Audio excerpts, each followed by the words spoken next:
Et oui, bonjour la communauté de Crew Critique. Encore une fois, c'est moi, Pépé, qui vient vous animer un autre one-shot de jeu de rôle en one by one. Et je suis accompagné cette semaine de Pierre-Louis Renaud de la chaîne du Game. Salut Pierre-Louis, ça va bien? Salut, ça va bien? Oui, Oui. merci de Écoute, m'inviter. ça me fait plaisir déjà surtout que aujourd'hui on a un concept, c'est pas n'importe quoi, là. Il y a quelque chose de gros derrière tout ça. Ouais. Et on va prendre le temps, bien sûr, de vous l'expliquer avant de commencer. Dans le fond, ce soir, ce qu'on fait, ça va être un court one-shot. Ça va être un one-shot de Call of Cthulhu. Un jeu que j'apprécie beaucoup, que Pierre-Louis a eu l'occasion d'essayer comme joueur il n'y a pas très longtemps. Ouais. Puis lui, tu DM, je crois, des games de Delta Green qui s'est influencé beaucoup par cet univers-là aussi. Ouais, exactement. Ouais. Et t'es un Mythos grand... de Lovecraft. Oui, c'est ça. Et tu es aussi un grand fan de tous les jeux de société, surtout le jeu de cartes de la pile de Cthulhu, il me semble, si je ne me trompe pas. Ouais. Donc, c'est ça. Ce soir, ça va être une petite game d'introduction où on va introduire en fait le personnage de Pierre-Louis qui va être un personnage récurrent parce que, c'est là maintenant qu'on vous le dit, c'est qu'on va, dans le fond, faire une campagne de Call of Cthulhu sur la chaîne de Etu Game qui va se dérouler dans les Berlin 1920. Qui va s'appeler, dans le fond, Berlin, la ville dépravée. Oh. Et ça va être très cool. Fait que ce soir, en fait, c'est surtout une petite introduction de son personnage avant, si on veut, les événements qui vont se dérouler durant la campagne en soi. Et fait que ça va être particulier. Ce ne sera pas une grosse enquête classique à la Lovecraftienne où est-ce que le personnage de Pierre-Louis va être jeté dans les méandres de la folie, qui va découvrir en dedans de 2 heures tout ce qui entoure le mythe de Cthulhu. Non, ça ne sera vraiment pas ça. Ça va vraiment être plus une petite introduction. Bien classique, bien plaisante. Juste aussi pour voir le pouls de Berlin 1920. J'ai fait mes devoirs là-dessus. Et juste pour mentionner, Pierre-Louis et moi, on avait enregistré un autre one-shot de Call of Cthulhu qui se déroulait dans un phare dans les années 20. Oui. C'était bien le fun. On avait bien du fun, puis c'était cool.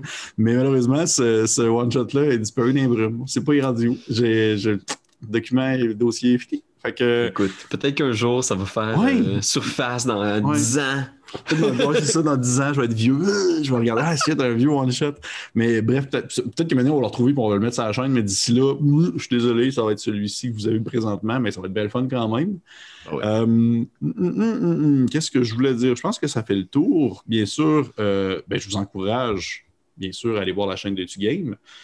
Concernant justement toutes leurs vidéos, que ce soit leur Active Play ou justement toutes les vidéos que Pierre-Louis fait sur les conseils qu'il donne pour gérer les parties du jeu de cartes.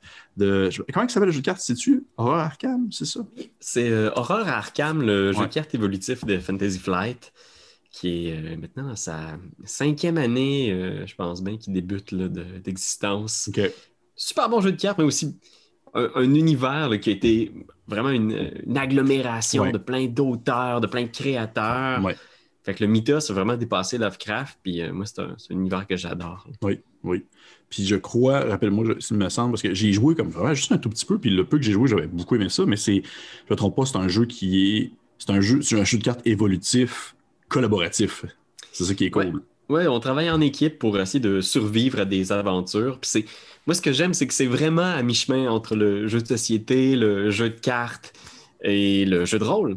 Parce que tu incarnes un personnage, puis tu peux faire des choix de cartes selon ce que tu crois qui représente le mieux ton personnage ou ta place dans cet univers-là. Fait que moi, je trippe. Puis j'ai comme je suis dans ma phase mythos horreur cosmique. Tant mieux. On va l'exploiter à fond Léon, comme on dit. On va l'exploiter à fond Léon. Fait que je vous encourage à aller voir ces vidéos-là. Sinon, bien sûr, avant qu'on commence la partie, je vous invite, si vous voulez, à venir liker notre Facebook, venir liker vous abonner à notre page YouTube. On est sur le point bientôt. Je crois qu'au moment où cette vidéo-là va être en ligne, on ne l'aura pas encore, mais dès qu'on atteint, dans le fond, 500 abonnés sur YouTube, on fait un autre one-shot de Star Wars. J'ai comme dit ça de même. Ouais, j'ai dit ça de même à un moment donné durant un enregistrement du one-shot qu'on avait fait avant, puis quelqu'un me l'a rappelé, puis j'ai fait « Ah, c'est vrai. Mais oui, quand on pogne 500, je vais faire un autre one-shot. » Fait que c'est ça. Come on, guys! Invitez vos amis, je veux voir ce qui arrive, là! Vous voulez me voir faire d'autres voix d'extraterrestres? J'ai pas fait encore ma voix de hot, là, tu sais, de gros Jabba, puis tout ça, là, je suis quand même pas pire. Ouais, c'est ça, c'est exactement ça. Fait que bref, on va commencer ça. Encore une fois, merci de vos commentaires, de nous écouter, puis on se lance maintenant dans une petite partie, un petit one-shot de Call of Cthulhu. que j'ai nommé ce soir, parce que c'est de mon cru, de mon scénario cru, que j'ai nommé l'hurlement des tambours. OK. Fait qu'on commence ceci. Après les douleurs et les atrocités de la Première Guerre mondiale, l'Allemagne entre dans une nouvelle ère avec la République de Weimar. Berlin se relève et commence la reconquête de sa gloire. Artistes, écrivains et penseurs venus de l'Europe entière vont contribuer à l'essor culturel de la ville.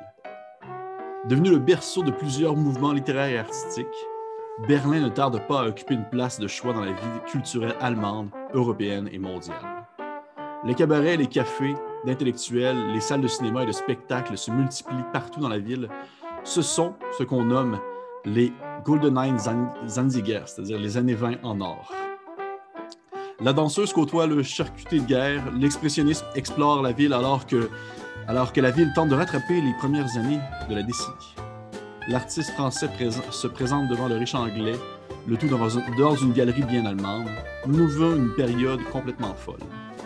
C'est dans cette frénésie, qui ne semble jamais se calmer, que nous retrouvons dans le quartier du Friedrichstadt notre héros, notre personnage, qui s'apprête à sortir pour une xème fois dans les clubs de cette ville qui semble se retenir d'exploser de danse et de consommation.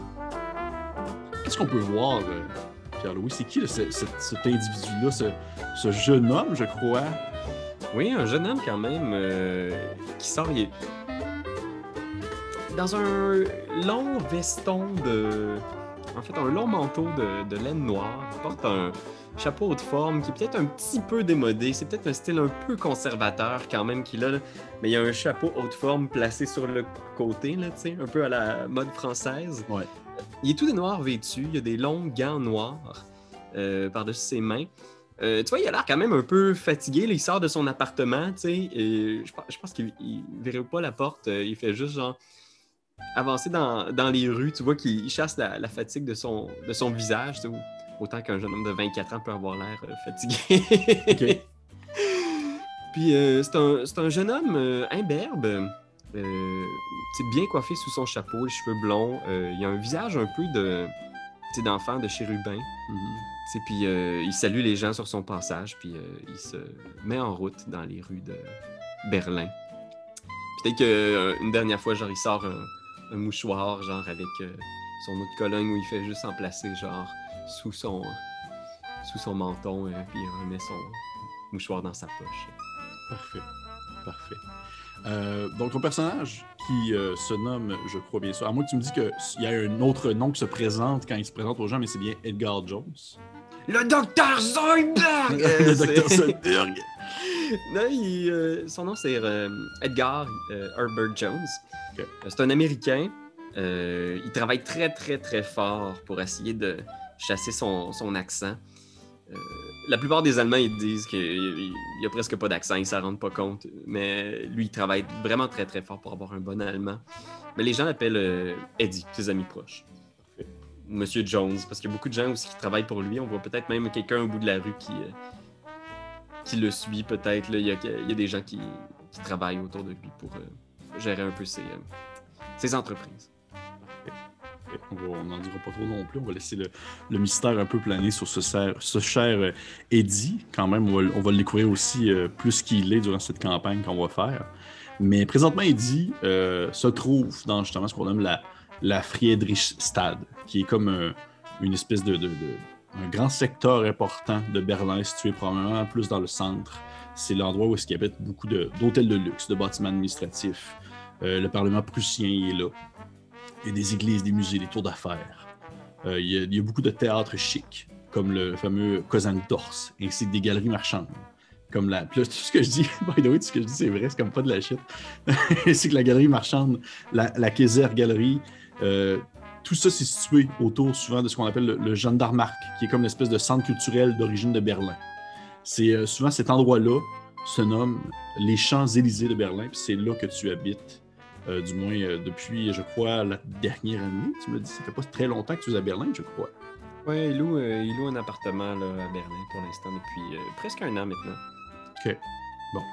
Tu marches tranquillement dans cette espèce de ville, on va dire, effervescente qui, au moment où est-ce que le ciel se couche et laisse planer plutôt l'obscurité, la ville reprend vie, mais d'une autre vie. Une vie justement plus nocturne où beaucoup de jeunes comme toi sortent, beaucoup de personnes voguent à gauche et à droite à recherche d'activités nocturnes les plus diverses et plus excentriques, je dirais. Parce que Berlin ne veut pas, il y a énormément on va dire de plaisirs excentriques qui se déroulent, disons, à gauche et à droite dans toutes les petites ruelles, que ce soit la prostitution, la drogue et autres.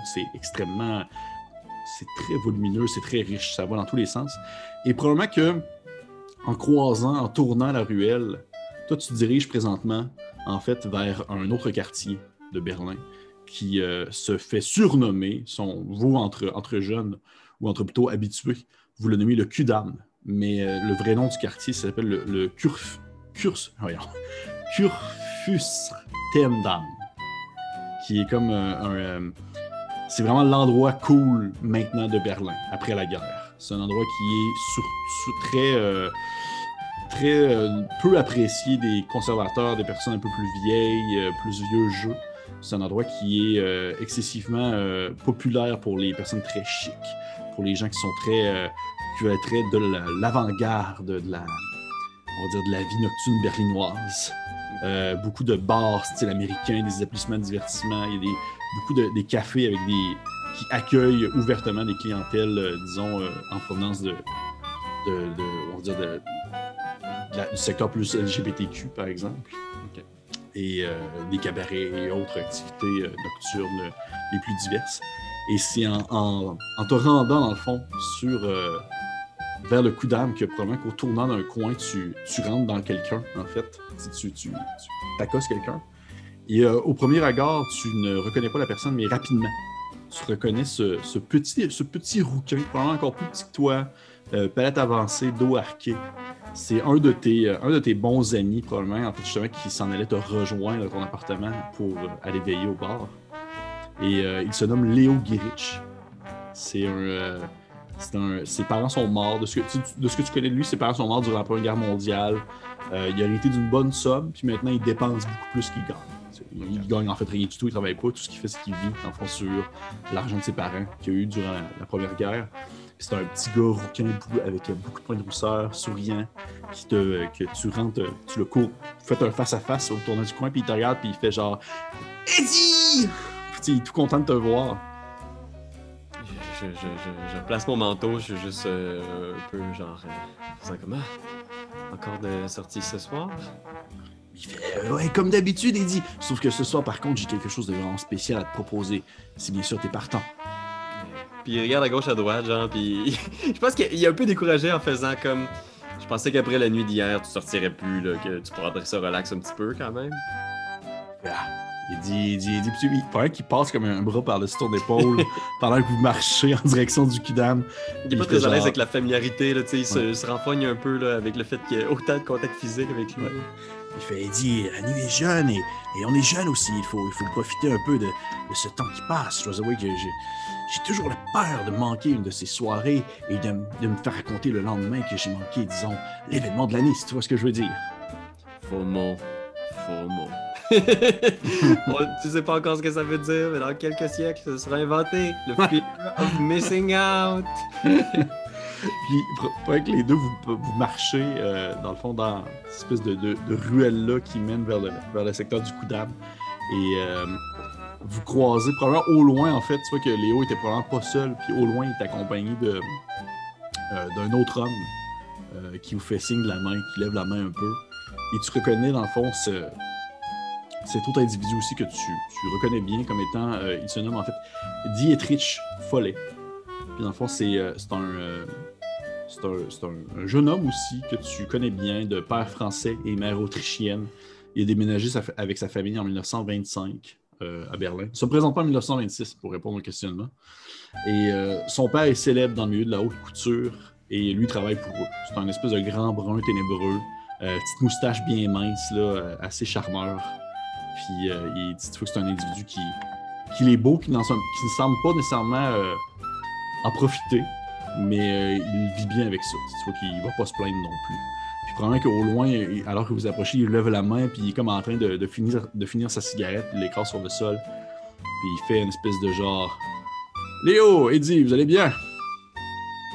Puis je me tourne juste vers Léo en faisant il y a combien de monde impliqué dans ce projet-là? Je pensais que c'était pour être une soirée relax.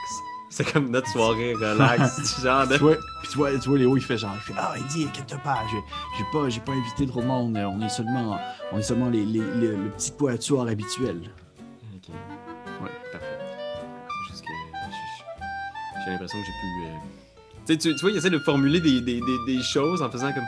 Je dirais que j'ai pas le temps de faire quoi que ce soit cette semaine. J'ai l'impression que à chaque soirée, tout ce qu'on boit, j'ai l'impression que je passe ma journée après ça à essayer de le digérer.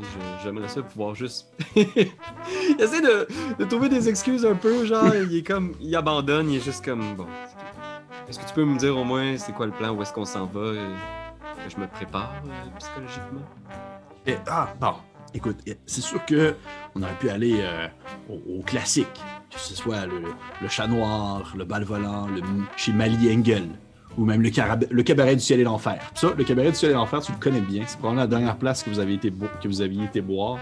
Et ça, c'est encore une fois, tu sais, pour les gens qui nous écoutent, moi, un truc qui me fait vraiment triper l'appel de Clou, c'est l'aspect historique qui est aussi derrière, tu sais, incorporer les éléments qui sont prêts. Et le Cabaret du Ciel et l'Enfer, c'est un vrai cabaret qui existait.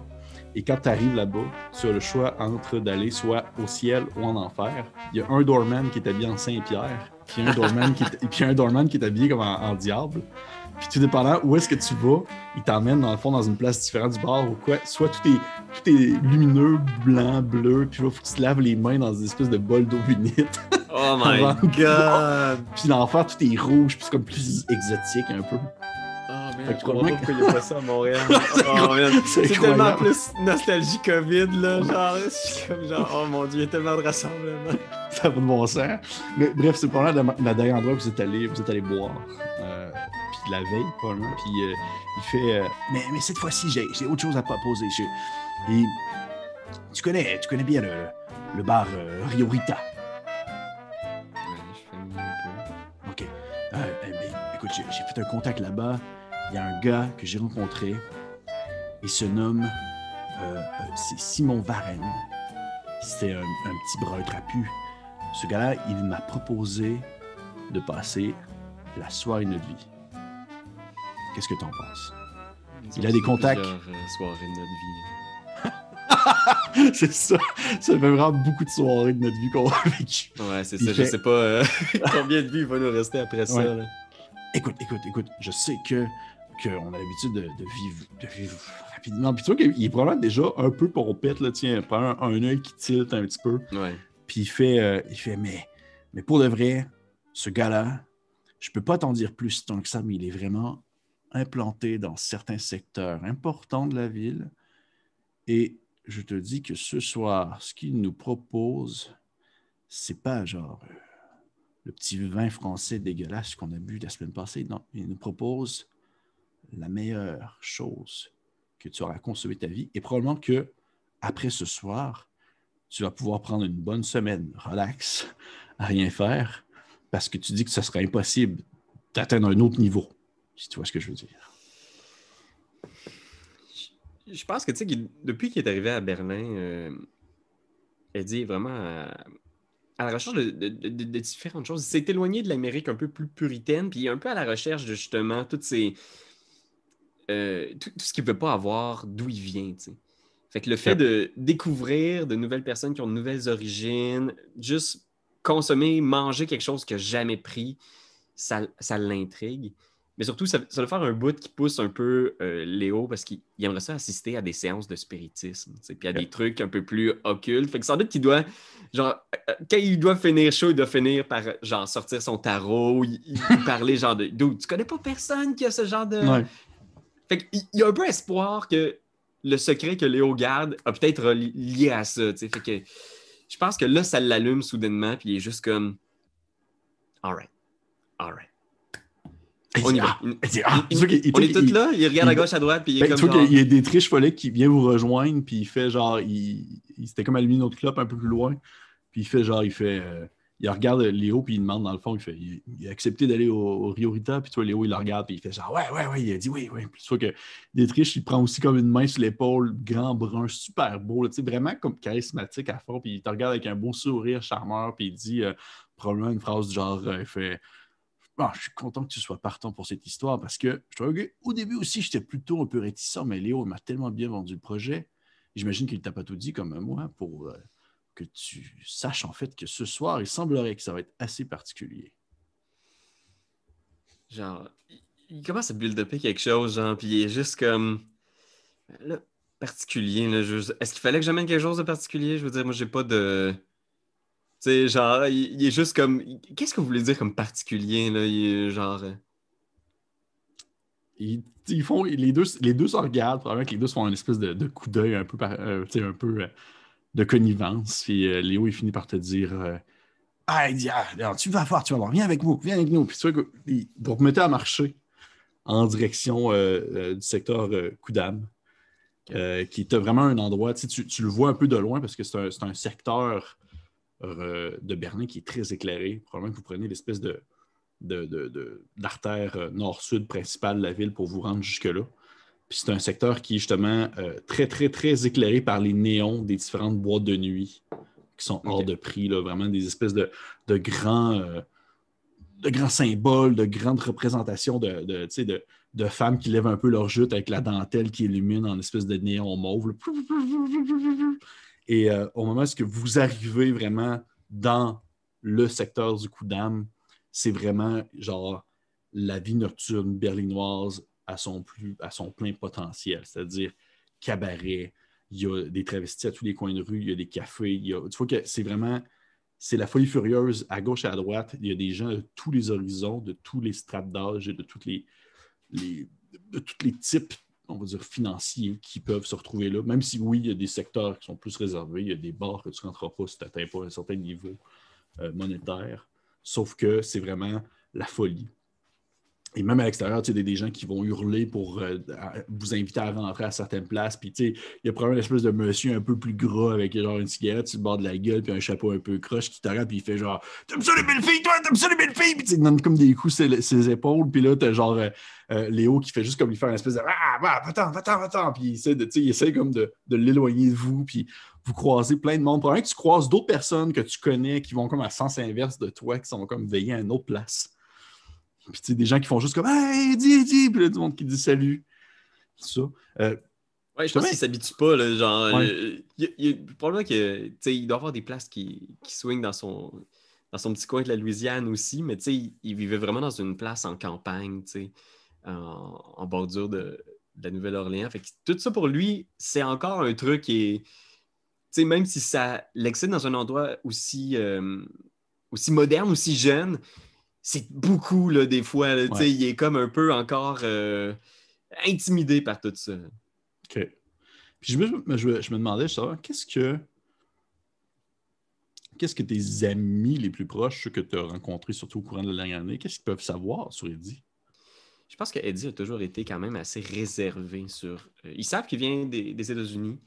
Je pense que personne ne sait exactement d'où vient sa fortune, mais je pense que ses amis les plus proches savent qu'il a hérité de sa famille. Fait que, Okay. qu'il n'y a plus de père, qu'il n'y a plus de mère, qu'il n'y a plus de contact avec aucun membre de sa famille. Fait que je pense qu'il y a certains de ses amis qui, peut-être, tu sais, justement, Léo, il a peut-être parlé justement de trucs un peu weird, tu sais, quand il était vraiment chaud, il a peut-être parlé du fait que il a l'impression de vivre sur du temps emprunté, il a l'impression qu'il y a quelque chose qui plane sur lui. Il y a toujours une espèce d'impression. Il est un peu sinistre par moment. Okay. Je pense que quand il y a des amis, il y a beaucoup, beaucoup de cash. Fait que c'est jamais un problème de sortir dans des places puis il s'amuse, essayer des affaires. Mais dès qu'il devient un peu chaud, ça devient très, très dark. Okay. Je pense qu'il parle beaucoup de sa famille puis je pense qu'il parle beaucoup justement des décès de son père, de sa mère. Fait que je pense qu'il y a ce côté-là en lui. Puis sinon, il n'a jamais été très ouvert sur sa vie personnelle ou sur l'origine de son argent ou qu'est-ce qu'il est venu faire en Allemagne. Okay. Il est quand même plutôt discret, mais c'est quelqu'un qui a beaucoup de cash puis ça ne dérange pas de sortir. Okay. Parfait, ça me va. À ce moment-là, probablement comment est-ce que vous atteignez les devants de ce qu'on nomme justement le bar Riorita, qui est quand même un bar quand même relativement assez chic. Il est souvent réservé pour des playboys, des personnes qui ont relativement de l'argent, des diplomates et même certains industriels qui sont assez bien nantis. Et tu vois à l'entrée du bar le dernier membre de votre quatuor que tu reconnais comme étant, dans le fond, il se nomme Frank Birglig. C'est un gigantesque colosse d'à peu près 6 pieds 5 qui tu sais pas trop vraiment grand-chose sur lui, outre le fait que il vit surtout de nuit. C'est un doorman. Dans le fond, il fait des doorman de nuit pour certaines boîtes. Puis que lorsqu'il va veiller avec vous, c'est souvent des soirées où est-ce qu'il est plus en vacances. C'est un espèce de grand chauve, super costaud, qui parle pas beaucoup non plus. Puis probablement au moment où vous vous approchez du Riorita, il vous lève la main en faisant une espèce de genre les gars, je suis ici. Puis là, vous vous approchez tranquillement de lui, puis là, il serre la main à Léo, il serre la main à Dietrich, puis il te regarde un peu, tu sais, du haut de ses 6 pieds 5, puis il te serre la main aussi, là, à moins que tu le boudes, je sais pas. Non, je pense que j'ai ça à la main. C'est des fois un peu formel, là, surtout que là, il n'y a pas d'alcool dans son corps, fait que, je veux dire, c'est comme des amis de voyage, là, que tu rencontres quelqu'un dans un voyage de jeunesse, ça devient comme un ami, mais tu sais, t'es comme, on fait des affaires ensemble, mais je veux dire, je saurais pas c'est quoi le nom de ses parents, tu sais, probablement, je serre la main de façon un peu formelle en faisant Frank, t'as l'air en forme, mon gars. Il fait toujours, toi, t'as pas l'air trop magané d'hier. Non, ça va, j'ai la chance d'avoir un excellent tonique que mon médecin m'a prescrit. C'est bien, j'espère que t'es prêt pour ce soir. Puis là, tu vois qu'il jette un coup d'œil à Léo, là. Seigneur, guys! Je pense que je sors ma bouteille de tonique, genre, je l'ouvre, je le prends. J'en offre à Frank, genre. Pas toi qui en prends, il en prend, là. Si t'en offres à tout le monde en prend. J'essuie le bord de ma bouteille dans mon manteau. En 2020, on sait jamais. Oui, c'est ça. Le clash. Le clash. Ah, puis tu vois qu'à ce moment-là, Frank, il se tourne vers le doorman du Riorita. Il parle un peu à l'oreille. Le barman hoche la tête. Il vous regarde, vous quatre. Puis il vous fait signe un peu de rentrer. Il fait signe de rentrer. Puis tu vois qu'il vous amène à l'intérieur du bar. Vous le suivez dans une espèce de couloir qui mène dans une pièce vraiment plus large. Où est-ce que c'est différents petits alcôves qui sont fermés, situés à l'intérieur de la grande pièce par des espèces de paravents. C'est très chaleureux, c'est très simple. Tu vois que c'est les espèces de cloisons qui font en sorte que vous avez chacun votre petite bulle. C'est des espèces de couleur crème et or avec une petite fresque sur les murs. C'est pas un bar qui a une thématique particulière, pas comme justement le cabaret du ciel et l'enfer. Donc, c'est un bar qui est relativement assez commun. À partir de 21h, il y a du tango, puis des hôtesses, disons, habillées un peu plus exotiques. Mais mis à part ça, c'est pas considéré comme l'endroit le plus étrange à Berlin. T'sais, c'est très classique, sinon, comme bar. Puis vous voyez qu'il vous amène, dans le fond, à une petite place ouverte, une petite alcôve, où est-ce que vous vous asseyez comme les quatre autour d'une petite table ronde avec une petite nappe en soie rouge, avec une petite chandelle dans le milieu, dans un petit bol. Puis à ce moment-là, Léo, il se tourne vraiment vers le doorman. Il met comme quelques marques dans ses poches. Puis il dit 2-3 phrases à l'oreille. Puis le doorman lâche la tête, puis il s'en va. Puis rapidement, il y a une serveuse qui s'approche de vous. Vous n'avez pas besoin de rien commander, qu'elle vous met comme des verres devant vous. Puis elle laisse comme une espèce de bouteille de bourbon sur la table. Puis elle s'en va. Puis tu vois Léo qui fait genre, il fait ah, ici. Il dit j'espère que vous êtes prêts, les gars, parce que ça va être toute qu'une soirée. Puis tu vois qu'il pogne l'espèce de bouteille de bourbon, puis il débouche, il commence à vous verser des verres. Tu sais, ça coule un peu partout. Là, il y a genre le corps qui tombe dans le verre, puis le 3 quarts à côté. Là. Un gros classique américain. Oui, gros classique. Et les quatre, vous êtes là. Vous jasez, vous parlez. Ça parle beaucoup, si on veut, du quotidien. Vraiment des choses qui s'en viennent, si on veut, dans la prochaine année en Allemagne. Puis même aussi, on va dire, grosso modo, dans le monde, là, dans les prochaines années. Est-ce que tu essaies d'aborder un sujet précis? Est-ce que tu fais juste comme te mêler un peu à la conversation? Je pense qu'il est du genre, tu sais, je pense que les gens aiment être en présence de Eddie parce que c'est pas quelqu'un qui est très bavard normalement non plus. Tu sais, je pense qu'il écoute beaucoup. Tu sais.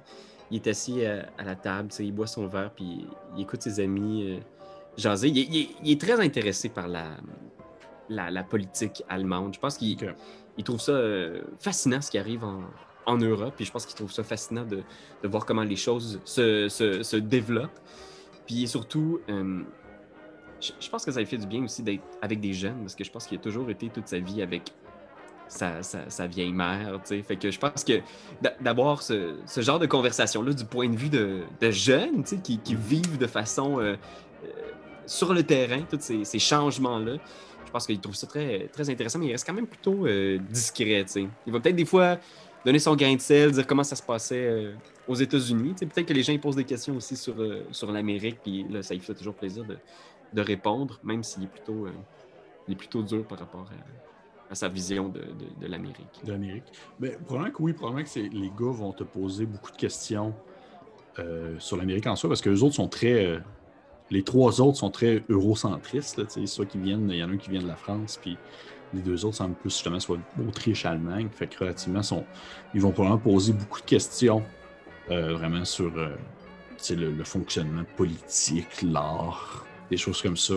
Parce que eux, oui, ils vont parler beaucoup de sujets qu'ils connaissent, puis des sujets qui vont les toucher vraiment personnellement, que ce soit justement l'expressionnisme allemand qui a comme pris beaucoup d'essor dans les dernières années, juste l'instauration de la République de Wehrmacht en soi, vraiment ce qu'ils considèrent comme étant l'âge d'or. Ils en sont conscients, les gens sont conscients de ce changement parce qu'il n'y a pas très longtemps, il n'y a pas si longtemps que ça, Berlin, tout comme le reste de l'Allemagne, ça allait vraiment pas bien dans un contexte où est-ce que il y a eu la Première Guerre mondiale qui est terminée, il y a eu des démantèlements de nombreux endroits en Allemagne, il y a eu la perte militaire, des choses comme ça, des coups, beaucoup de coups qui ont dû être transférés ailleurs dans d'autres pays. Fait que ça fait pas très longtemps.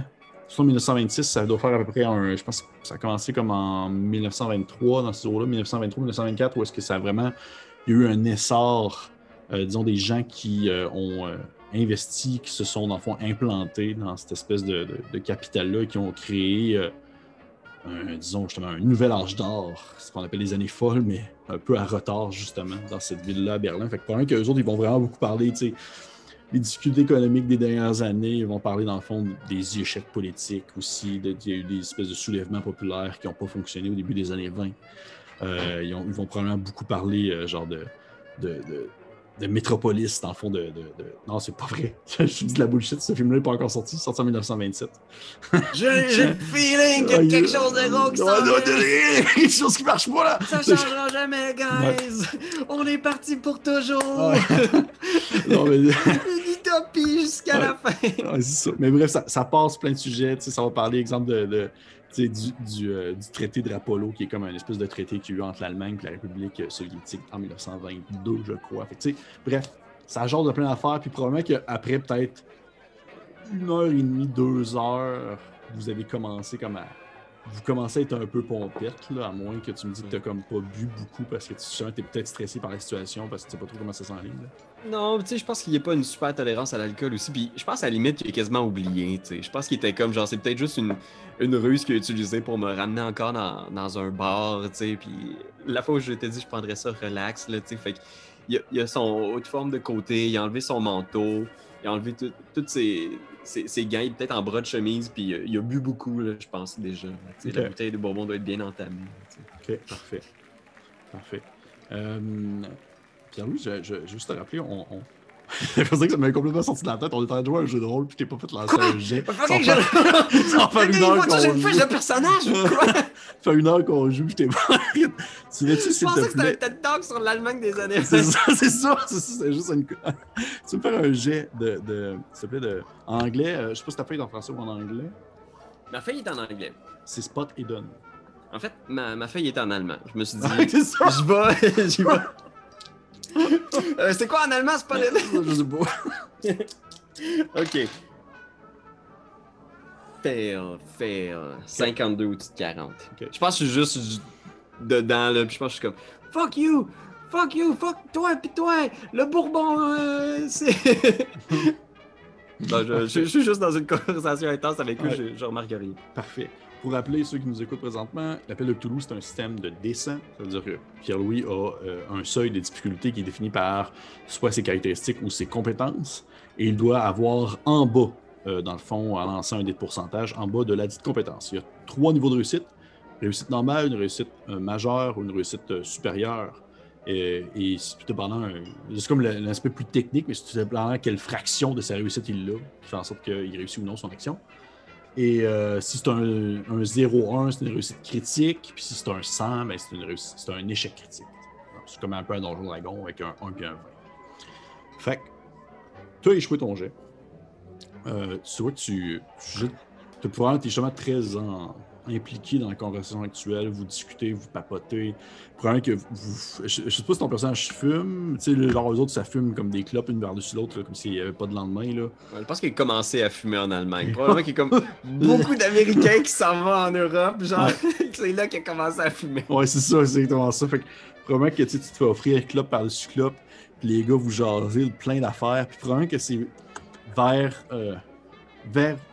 21h, 21h30, l'espèce de soirée justement plus tango commence. Il y a comme genre des espèces d'un endroit où les gens peuvent aller danser et tout ça. Puis à ce moment-là, les lumières deviennent un peu plus tamisées. Il y a des espèces de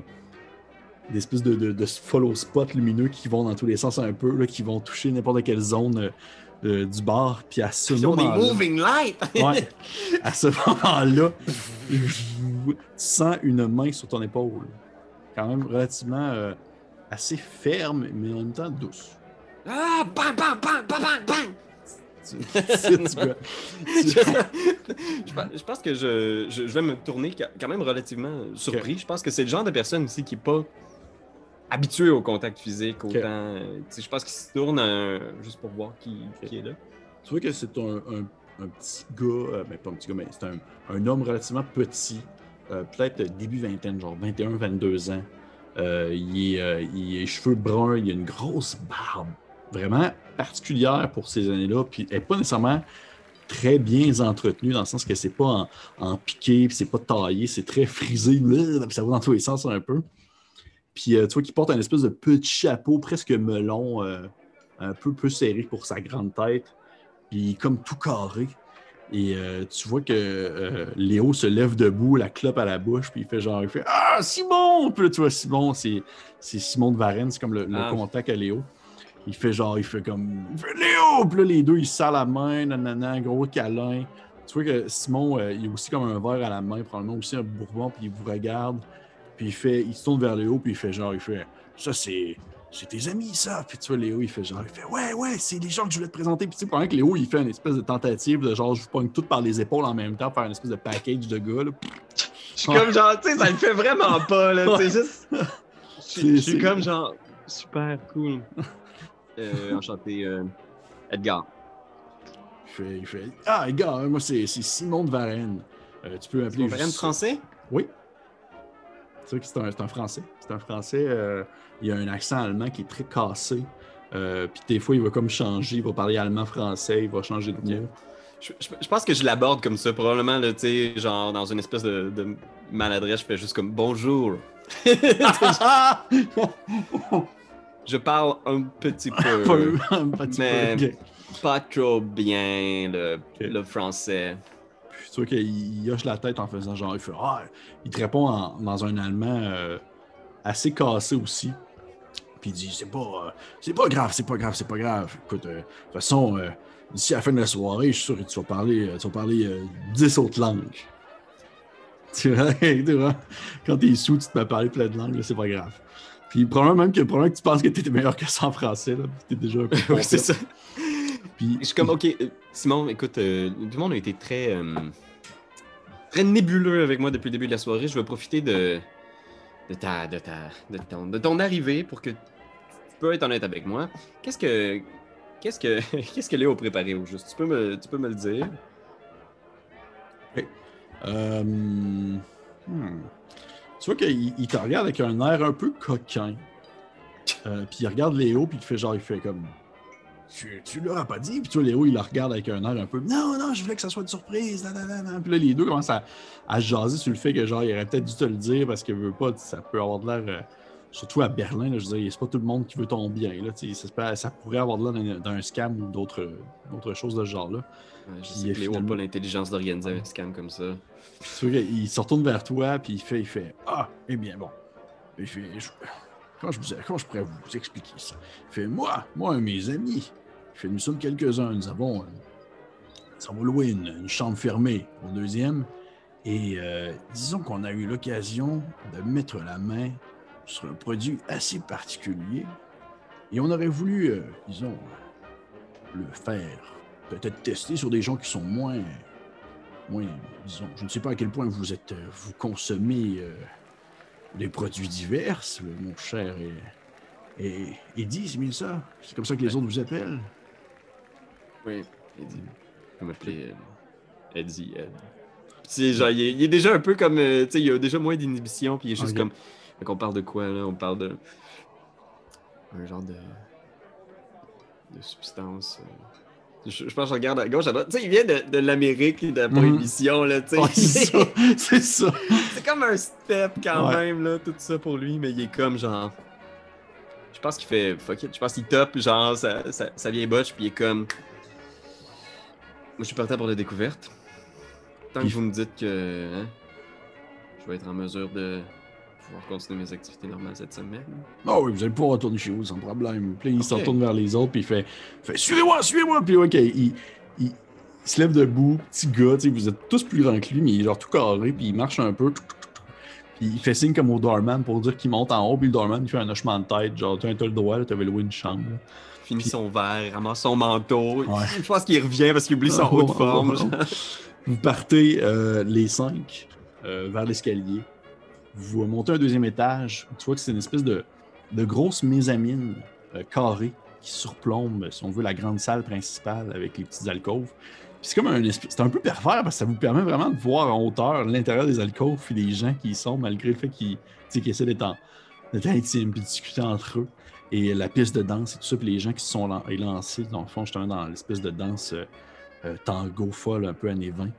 Et ils vous emmènent dans une... vous faites traverser cette espèce de couloir-là, puis ils vous emmènent dans une salle vraiment au loin, au fond complètement du bâtiment, qui est comme une espèce de grosse porte rouge, comme en espèce de... avec une couverture de soie sur le dessus. C'est très coquin. Et il rouvre la porte, puis tu vois, de l'autre côté, c'est une espèce de grande salle ronde qui a été comme construite avec justement des différentes matériaux, que ce soit comme c'est du bois avec une espèce de mélange de pierre, puis ça veut comme vraiment être très flyé, tout en étant, on va dire, très... c'est pas trop excentrique, sauf que ça sort vraiment de l'habitude. Et il y a des coussins qui sont installés partout, des espèces de gros coussins pour faire un peu style indo-européen, avec une espèce de grande table basse, ronde au centre, avec une gigantesque pipe, comme à chat, installée vraiment, avec plusieurs tubes qui débarquent comme ça, puis qui font des espèces de petites courbes, des espèces de longs tubes. Et à l'intérieur, tu aperçois d'autres personnes. Tu vois 2 grands hommes qui sont habillés pareil. Et tu reconnais comme si dans le fond, c'est 2 jumeaux qui font vraiment penser, par exemple, aux jumeaux Weasley. Là, dans Harry Potter, sont vraiment comme pareil. Puis tu vois que les deux ont l'air de comme avoir la même mimique, la même description, la même manière de bouger. Tu vois un autre gars vraiment beaucoup plus vieux que vous. Tu sais, vous avez tous comme soit mi-vingtaine, fin vingtaine. Puis il y a un gars qui a comme l'air d'avoir comme mi-quarantaine. Oh! Wesh! Non, mais tu sais, tu vois qu'il a l'air d'avoir faim, il a une vieille momie. Non, mais il a l'air d'avoir comme fin quarantaine. Puis, mais tu sais, il a l'air d'être bien casual, il a pas l'air d'être trop non plus. Tu vois qu'il dégage pas une aura de genre je perds ma place dans un coin puis il a l'air d'être mal à l'aise. Là. Non, il discute avec les 2 frères. Et tu vois une dernière personne que tu reconnais sur le coup comme étant en fait une femme. Tu vois que c'est une grande femme habillée comme à la garçonne, elle a genre des espèces de longs pantalons. Puis un petit chapeau sur la tête avec ses cheveux frisés, bouclés, mais qui sont comme revenus en arrière en toque sur sa tête. Fait que ça fait en sorte qu'on dirait qu'elle a une coupe de cheveux à la garçonne. Puis elle a comme un espèce de petit veston avec une chemise blanche. Et tu vois qu'elle est en train de comme installer des trucs sur la table. Puis au moment où vous ouvrez la porte, elle lève les yeux vers vous, puis elle s'affiche comme dans une espèce de beau grand sourire. Puis elle fait, tout le monde est arrivé. Puis tu vois que les deux frères jumeaux se retournent un peu curieux, ils vous regardent. Le gars qui est plus fin quarantaine aussi. Tout le monde semble être un peu surpris, content de vous voir rentrer. Puis la femme en question a fait prenez le temps de vous installer autour de la table, j'étais en train de finir de préparer, si on veut. Puis tu vois qu'elle fait ça comme ça avec ses doigts, elle fait des espèces de signes entre parenthèses avec ses doigts pour ceux qui nous écoutent en audio. Je suis en train de préparer la cérémonie. C'était en faisant comme des signes entre ses doigts. Puis tu vois qu'à ce moment-là, Léo te donne comme un coup de coude. Il fait genre, il se tape sur le bord de la gueule, puis il te regarde, puis tu vois qu'il est clairement commence à être vraiment wasted. Là. Il a genre les yeux qui crochent un peu.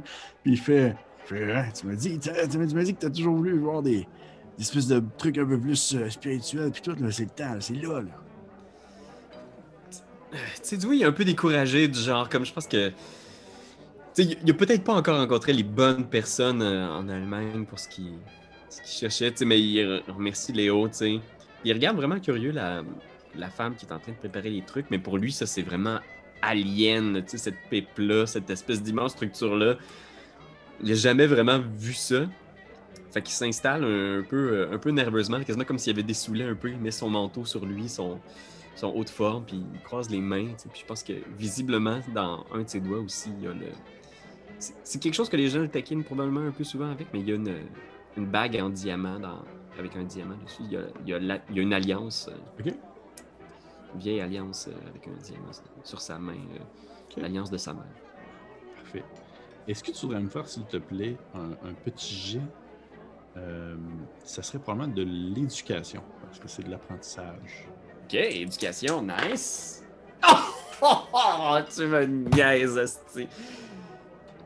Fail. Fait que j'imagine que ça doit être une partie de son éducation qui n'est pas couverte par l'Amérique puritaine. Ben justement, c'est probablement ça, parce que c'est très typique à Berlin, fait que c'est probablement quelque chose que tu n'as pas encore appris. Et tu vois que la femme termine d'installer le tout, puis elle se tourne vers vous. Est-ce que tu es allé comme prendre place autour de la table ou... Ouais, je pense qu'il s'est installé autour de la table, tu sais, il salue tout le monde, il attend un peu, il est un peu bon élève, là, tu sais, ses mains jointes, puis il regarde un peu autour, faut que je fasse de quoi? Faut que tu dises de quoi? Puis il regarde comment les gens se comportent en faisant, je suis le seul plouc qui sait pas qu'est-ce qui se passe? Ben, tu vois que tes potes, Dietrich ou Frank, ou même Léo à la limite, ne savent pas non plus à quoi s'attendre. Okay. Tu vois qu'ils sont genre, ok, cool. T'sais, ils savaient qu'il allait y avoir de quoi de spécial, mais ils savaient pas plus c'était quoi nécessairement. Puis tu vois qu'ils sont autant désemparés que toi par la situation. Puis à ce moment-là, ils vont comme s'installer. Probablement que vous êtes tous comme un peu dans le même coin autour de la table.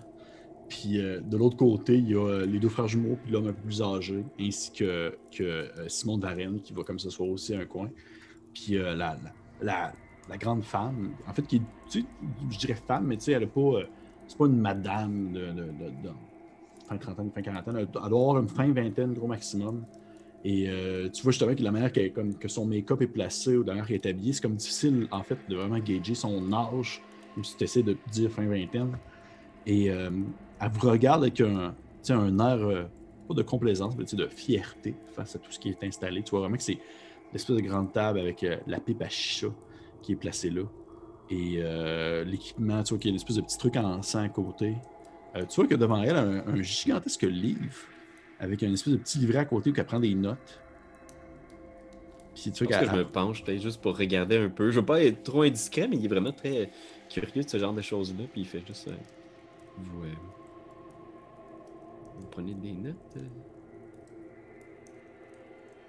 Tu vois qu'elle se lève la tête vers toi, puis elle te regarde avec des espèces de grands yeux bleus très perçants. Puis elle fait une espèce de... Comme si c'était le truc le plus commun. Elle fait, bien sûr que oui.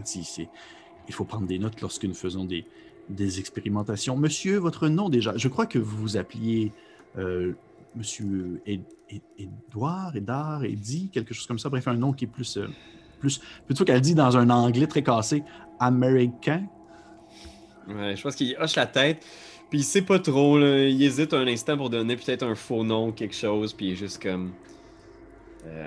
Edgar Jones. Elle fait Edgar Jones, puis elle prend ça en note, puis elle prend le nom de tous vos amis autour de la table.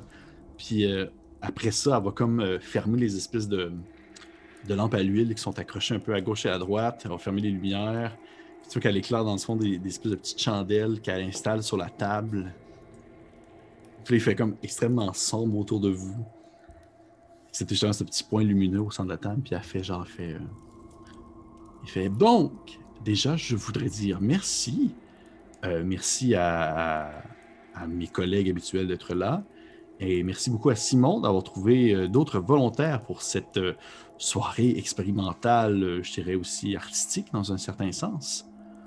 J'imagine que vous avez énormément de questions à me poser ou à nous poser à nous, notre groupe. Puis tu vois qu'elle est comme contente de comme un groupe. Puis elle fait elle dit car oui, nous sommes, peut-être que vous avez entendu parler de nous, nous sommes. Puis tu vois qu'elle fait les chapeliers. Puis elle est vraiment contente de le dire, là, les chapeliers. Je pense qu'il hésite encore un peu parce que pendant un instant, je pense qu'il est comme. Il y a une lueur de. Est-ce qu'il y a quoi qui va se passer pour vrai?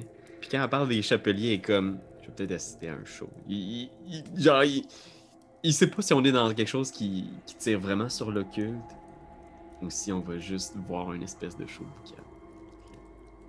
Puis tu vois qu'elle commence comme à marcher autour de la table tout en parlant. Puis elle fait pour les gens qui viennent de nous rejoindre, j'aimerais peut-être présenter un peu qui nous sommes. Les chapeliers sont un regroupement d'individus comme moi. D'ailleurs, j'oubliais, je me présente, je me nomme Lina Algenferk. Et autour de la table, nous avons nos habitués, les deux frères Klaus et Roam Belterek, ainsi que notre cher Oscar Birome. Et vous connaissez bien sûr Simon de Varenne. Tu vois qu'elle prend le temps de tout vous les présenter. Puis elle dit, ce sont les membres actifs actuels des Chapeliers, ce que nous sommes. Et dans un désir de vouloir pousser encore plus notre compréhension et notre conception du monde, nous avons décidé de nous regrouper en petits, je ne dirais pas une société, mais plutôt des amis qui sont devenus plus près, qui sont devenus une sorte de communauté, dans le but de découvrir ce que le futur, mais bien sûr aussi ce que le passé nous a caché. Puis là, tu vois qu'elle arrête probablement en arrière de toi, alors que tu as comme les yeux comme plus rivés vers les flammes des chandelles et de l'espèce de gros truc à chicha. Elle fait dites-moi, monsieur Edward, ou monsieur Edgar, monsieur Eddy. Monsieur Eddy, je vais vous appeler comme ça. Oui, c'est bon. Est-ce que vous êtes familier avec les écrits de Lewis Carroll? Oui, je te dire, j'en ai pas lu récemment, mais je suis familier un peu avec son œuvre. Vous savez qu'il a en fait écrit, comme je le dis tout de même pour peut-être vos collègues qui ne le savent pas, mais Lewis Carroll est un très grand romancier, essayiste, qui a écrit les aventures d'Alice au Pays des Merveilles. Et si nous portons ce nom, ce n'est pas c'est en fait pour rendre hommage un peu à ces personnages, mais aussi à cet univers où la jeune Alice s'est perdue dans un trou béant où, disons, elle pouvait voir et percevoir un monde invisible aux yeux vus. Et c'est ce soir, ce que nous allons vous présenter, ce que nous allons vous proposer de vivre dans une soirée unique à la Berlin. Est-ce que vous êtes prêts, messieurs? J'espère que je vais pas défoncer la maison. Je regarde autour en faisant comme... C'était une tentative de blague, genre, puis je regarde en faisant... Tu vois que Léo l'a trouvé drôle, puis probablement que Détriche, il est genre complètement wasted. Il est sous bord de s'endormir, là. Il est comme vraiment plus là. Genre, je fais juste le taper, tu sais. Puis il fait genre, ouais, je suis là. Puis les autres sont très sévères. Tu vois qu'à ce moment-là, les autres personnes qui avaient autour de la table, que ce soit les deux frères jumeaux, l'homme plus vieux ou même Simon de Varenne, le français, sont vraiment plus sérieux, ils ont plus le dos droit. Puis ils ont les yeux fixés vraiment plus vers les lanternes. pas les lanternes, mais plus les chandelles. Puis À tu ce vois que... moment-là, je pense que je vais adopter leur attitude aussi. Je vais essayer de me concentrer malgré peu importe ce qui semble être l'attitude de mes amis, complètement wasté. Ouais, vous essayez quand même, tu sais, essayez quand même de vous installer comme du monde, même si c'est un peu difficile. Euh, Tu vois que la femme en question, elle continue à tourner autour, puis elle commence à allumer, en fait, le bol qui est posé, dans le fond, sur le sommet d'une espèce de petite cheminée qui est comme située en dessous de la table, qui, dans le fond, elle réchauffe avec une espèce de tuyau qui fait passer du gaz. Et l'eau commence comme à bouillonner à l'intérieur de la chicha. Puis dans le fond, elle commence comme à faire passer des espèces de longs tubes pour que vous puissiez en prendre. Mais même si c'est pas encore prêt. Elle fait juste vous donner les tubes. Puis à ce moment-là, elle arrête comme devant elle, devant en fait sa position où est-ce qu'elle va pouvoir s'asseoir. Puis elle te fixe dans les yeux. Euh, puis elle te dit, Edgar Jones, croyez-vous au surnaturel? Je pense qu'il prend un temps pour regarder, genre, puis il fait. Oui. Croyez-vous qu'il existe des forces qui dépassent la compréhension humaine? Il prend un autre moment, genre, il regarde au sol. Oui. Et est-ce que c'est... Puis tu sais qu'à ce moment-là, elle semble comme si elle essayait de... Tu sais, définitivement, c'est pas une question qu'il normalement elle aurait posée. Tu vois, c'est comme si elle récitait son speech habituel, mais cette question-là semble vraiment comme sortir du lot. Puis elle fait Et est-ce que vous êtes venu à Berlin, justement, dans l'optique de plus explorer ces différentes possibilités? Tu vois que tes chums autour de la table ils se tournent vers toi en faisant genre Hein? Pourquoi tu es spécial? Ouais. Tu vois, même, je pense qu'il y a un moment où il décolle ses mains un peu de la table, comme s'il était un peu. Comme il se sentait un peu visé, genre. Tu sais, même quasiment pas inquiet. Je pense qu'il sait pas exactement qu'est-ce qui se passe en lui, mais en faisant comme. Seigneur, cette fille-là a l'air d'en savoir, tu sais. Oui, ça fait partie des raisons pour lesquelles je suis venu à Berlin. Elle fait fort bien. Et dites-moi, est-ce qu'il y a des... Puis c'est une question qu'elle pose comme un peu à tout le monde. Elle fait, est-ce qu'il y a des questionnements au sujet de votre passé dont vous n'avez pas eu la réponse, que vous souhaiteriez maintenant savoir la résolution? Puis tu vois que Léo, tu sais, Léo, il répond, il fait, j'ai jamais vraiment su précisément comment mes parents sont morts. Tu sais, pas je sais qu'ils sont morts pendant la guerre au front, ma mère était infirmière et tout, mais plus, je sais pas. Puis tu vois que ton autre collègue, Dietrich, il hoche la tête en faisant non, j'ai pas vraiment de questionnement de mon côté. Je veux que ça va quand même bien. Puis tu vois que Franck, il fait juste ne pas répondre à la question. Puis elle finit par se retourner une nouvelle fois vers toi, puis elle te regarder dans les yeux. Puis tu vois vraiment que ses yeux semblent vraiment refléter l'espèce de danse des flammes, dans le fond, du dessus des chandelles. Ça se reflète dans ses yeux, donnant une espèce d'aspect quasiment, on va dire, métallique. En quelque sorte, ça devient quasiment rougeâtre dans ses paupières. Dans ses iris, mon Dieu, ses paupières. Je pense que pendant un bout de temps, il sait comme pas quoi répondre, genre, puis il est juste. Je pense qu'il essaie de répondre une question. Il essaie de répondre quelque chose d'un peu passe-partout, là, tu sais, en faisant comme. On a, on a tous des questions du genre, je crois. Elle fait fort bien. Et ce sera ce genre de questionnement que nous tenterons de résoudre ce soir lors de cette expérience que vous allez vivre et qui demeure unique à Berlin. Et au monde, je crois même. En se tournant vers les autres. Fait, vous pouvez tous prendre votre pipe. Puis toi, tout le monde pogne sa pipe un peu. C'est un peu stressé. Puis toi, que Léo t'en regarde, puis il fait genre... Puis il y a comme vraiment une cigarette sur le bord de la gueule, puis il place la pipe comme juste à côté. Ouais. Je pense que je regarde un peu autour en faisant comme, ok, c'est comme ça, genre. Puis il fait juste prendre, tu sais, il tire un long coup, là. Mm. C'est comme... Puis tu vois elle a comme placé sur le dessus de la pipe du charbon qui a fait comme chauffer. Et sous la pipe, sous le charbon, il y a l'espèce de petit tuyau où il y aurait le tabac qui est placé. Tu vois qu'elle place une espèce de poudre un peu noircie, mais avec des petits effets argentés dedans. Tu pourrais me faire un jet de... si tu en as, bien sûr. Même si tu n'en as pas, je pense que tu as un petit un niveau de base. Je crois que c'est Natural World. Natural World.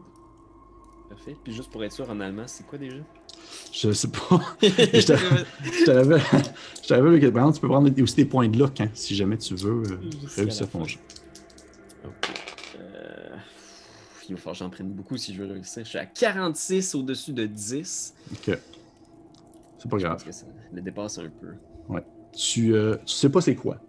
La seule chose que tu sais, c'est que c'est pas de l'opium. Ok.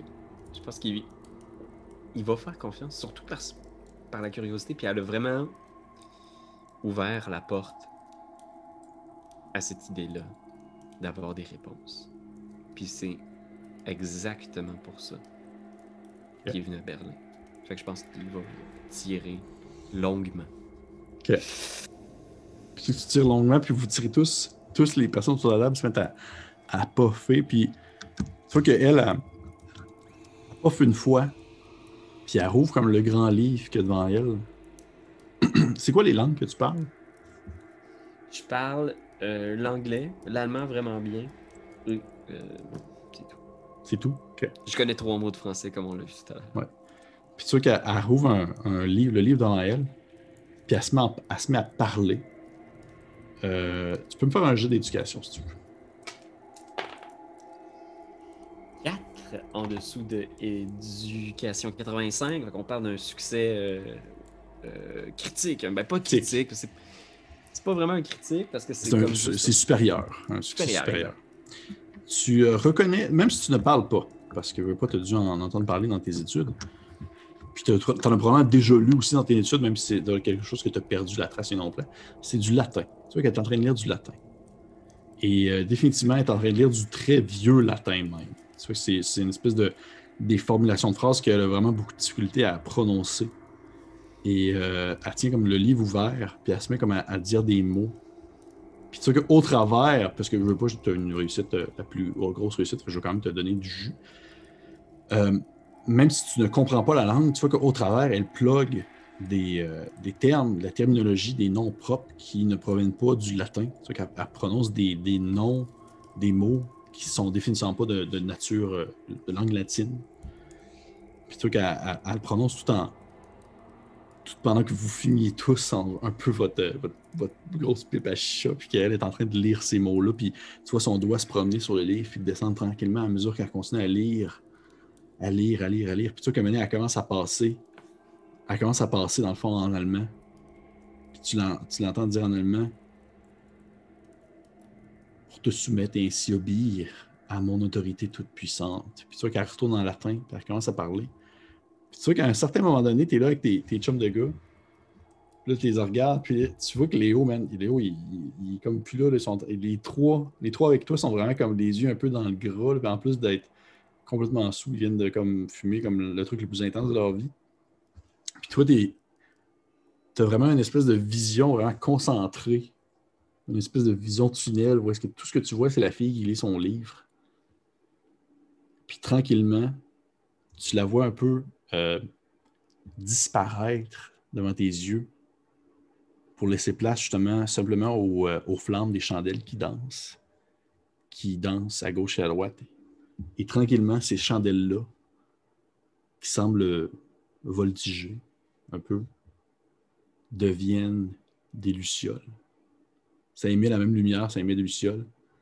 Et tu entends l'espèce de bruit très commun que tu te rappelles.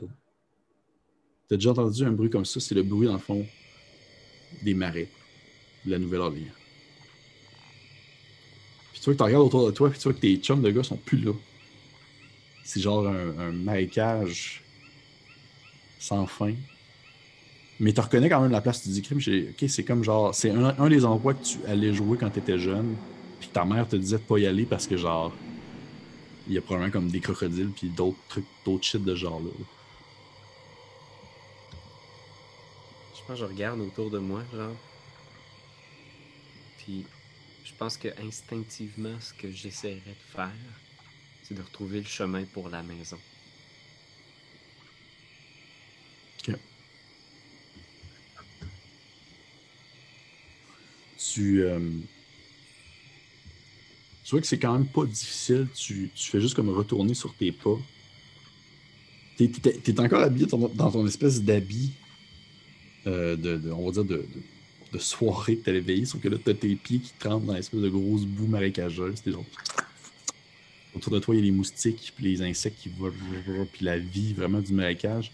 Puis à un moment donné, t'atteins cette espèce de route, vraiment route de campagne, un peu sale, où est-ce que tu commences à marcher, puis tu vois au loin cette espèce de grande maison qui est comme, on va dire, dans un endroit plus sec. C'est une zone qui a été comme asséchée, où le courant marin, le courant de l'eau a comme été changé, tourné d'endroit pour que vous puissiez, dans le fond, vous bâtir là, vous construire là, puis ça a été asséché comme endroit.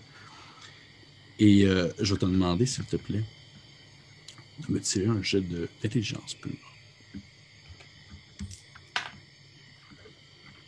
C'est une réussite simple. Okay. Tu te rappelles, tu as cette odeur-là qui te monte au nez, puis tu as cette... tu regardes le ciel, tu vois que c'est comme fin d'après-midi. Tranquillement, le soleil commence à disparaître derrière, dans le fond, les arbres, une espèce de grands arbres noueux de la Nouvelle-Orléans. Puis c'était cette odeur-là, très commune, que tu connais. L'ambiance de l'air, l'odeur de l'air, l'humidité, le bruit des mouches. Puis tu as tranquillement l'impression que tu te rappelles spécifiquement de cette journée-là, que tu es en train de vivre actuellement. C'est la journée de ton 18e anniversaire.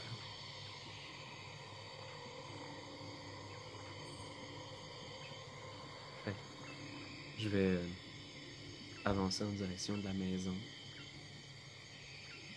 Puis je regarde à gauche, à droite, tu sais, en faisant comme... Tu sais, je pense qu'il s'abandonne le plus possible à ce moment-là, en se disant, c'est un souvenir, t'es dans ta tête, tu sais.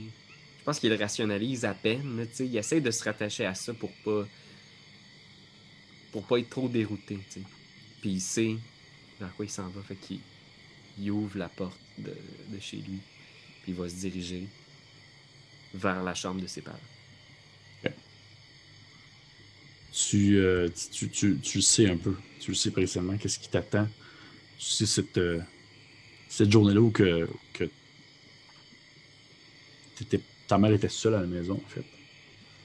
Et probablement que, alors que tu rentres chez toi, tu aperçois à gauche et à droite les différents cadres familiales. Tu vois des photos de la famille. Tu vois aussi des espèces de petits mots faits en broderie qui ont comme été installés dans des cadres avec des petites pensées pour les personnes qui sont mortes, qui sont décédées. Parce qu'il y a eu beaucoup de drames dans ta famille. Et tu marches sur ce plancher-là qui craque sous tes pas alors que tu as monté justement rentré chez vous, tu as monté l'espèce de grande véranda d'entrée et tu te diriges directement vers la chambre de tes parents. Et il y a un moment où est-ce que tu te mets la main sur la poignée de la porte, tu sais exactement qu'est-ce qui t'attend de l'autre côté.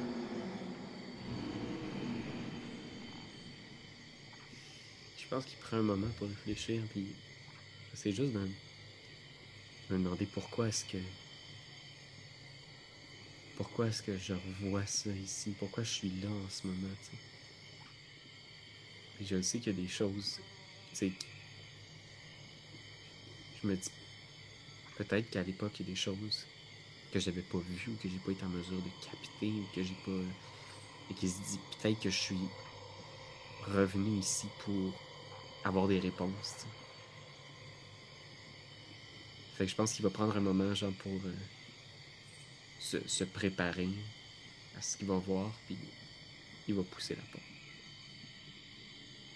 Tu vois qu'au moment où tu pousses la porte s'ouvre. Tu entends une espèce de grincement.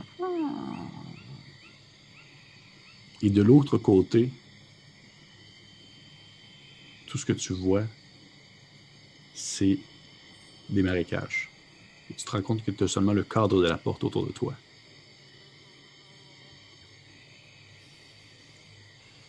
Je vais regarder autour, tu sais, en splashant dans l'autre les marécages, puis je fais juste vérifier, genre, c'est les mêmes marécages, ça semble être... En fait, non, tu sembles être au même endroit.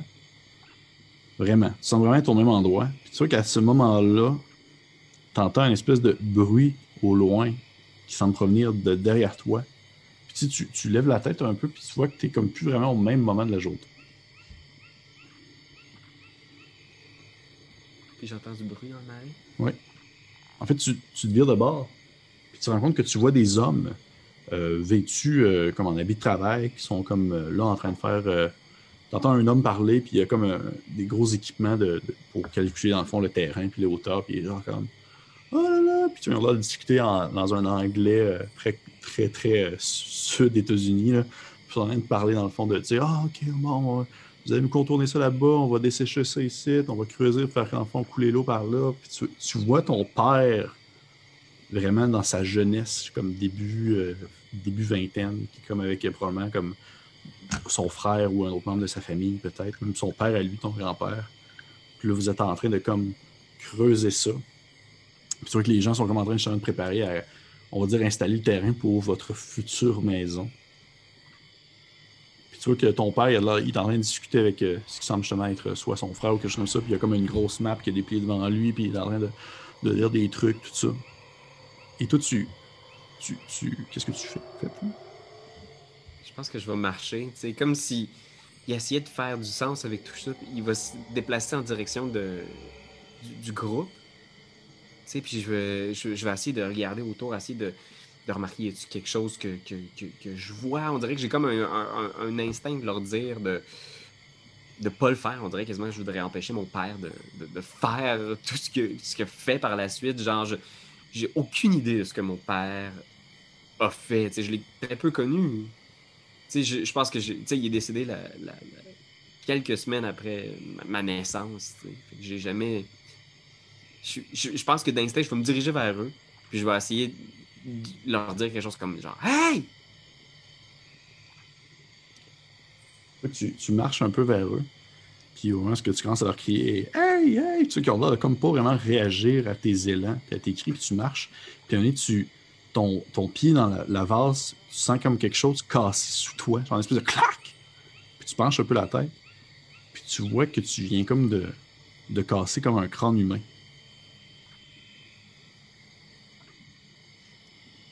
Je pense que je vais ramasser le truc pour essayer de voir c'est quoi. Tu sais, ça ressemble à un crâne humain, mais définitivement, tu remarques qu'il y a des choses comme particulières. Tu peux me faire un jet. Ça serait probablement un truc genre comme médecine. Ouais. Médecine ou même Natural World aussi, à un certain point. Médecine? Ouais. Je vais faire Natural World. Ouais, ben, médecine, c'est 1% si tu l'as pas. Hein. Ouais, c'est ça, c'est comme... Non, ça me dit rien. Définitivement, tu dis que ce crâne-là est quelque chose qui est comme pas naturel, associé à sa formologie, tout ça. Puis au moment où tu relèves les yeux, tu te rends compte que tu n'es plus vraiment dans cette... tu n'es plus à ce moment-ci, si on veut, de l'existence du terrain, comme à un autre moment. Et il y a vraiment... Tu vois que cette fois-ci, c'est la nuit. Il y a les étoiles au-dessus de ta tête.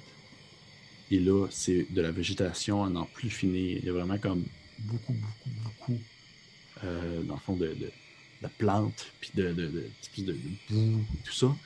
Et à ce moment-ci, c'est l'obscur et tu te sens comme vraiment pourchassé par les insectes, espèce de gros moustiques bulbeux qui essaient vraiment de venir piquer ton sang. Et tu entends vraiment la vie dans la forêt, dans le marécage, les gens qui semblent, pas les gens, mais les bêtes qui semblent vivre leur quotidien.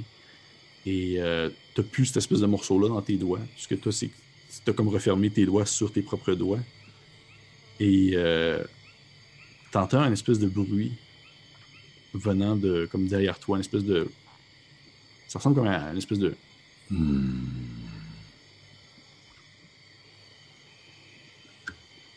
Je pense que, tu sais, lentement, je vais essayer de trouver appui, là, tu sais. Essayer de trouver des zones où fuir, là, tu sais. Il est comme un peu, genre, comme ça, là, au milieu de la nature sauvage, puis il est juste instinctivement en train de se tourner en direction du bruit pour voir qu'est-ce qu'il y a derrière lui. Peu que tu te tournes en direction du bruit et tout ce que tu vois dans l'obscurité, c'est de l'espèce espèce de fumée qui semble émaner, si on veut, du marécage, qui semble vraiment comme venir t'étouffer un peu, comme s'il y avait genre une espèce de produit, pas toxique, mais une espèce de vieille pourriture qui semblerait émaner, dans le fond, du fin fond de l'eau stagnante du marais.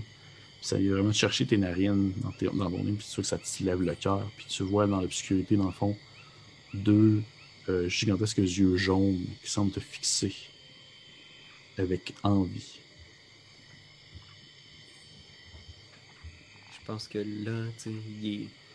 Je sais pas s'il se sent comme connecté à cette espèce de passé-là, là, tu sais, de sa famille, de ce qui va devenir sa maison familiale. Il va juste lever les mains en faisant comme...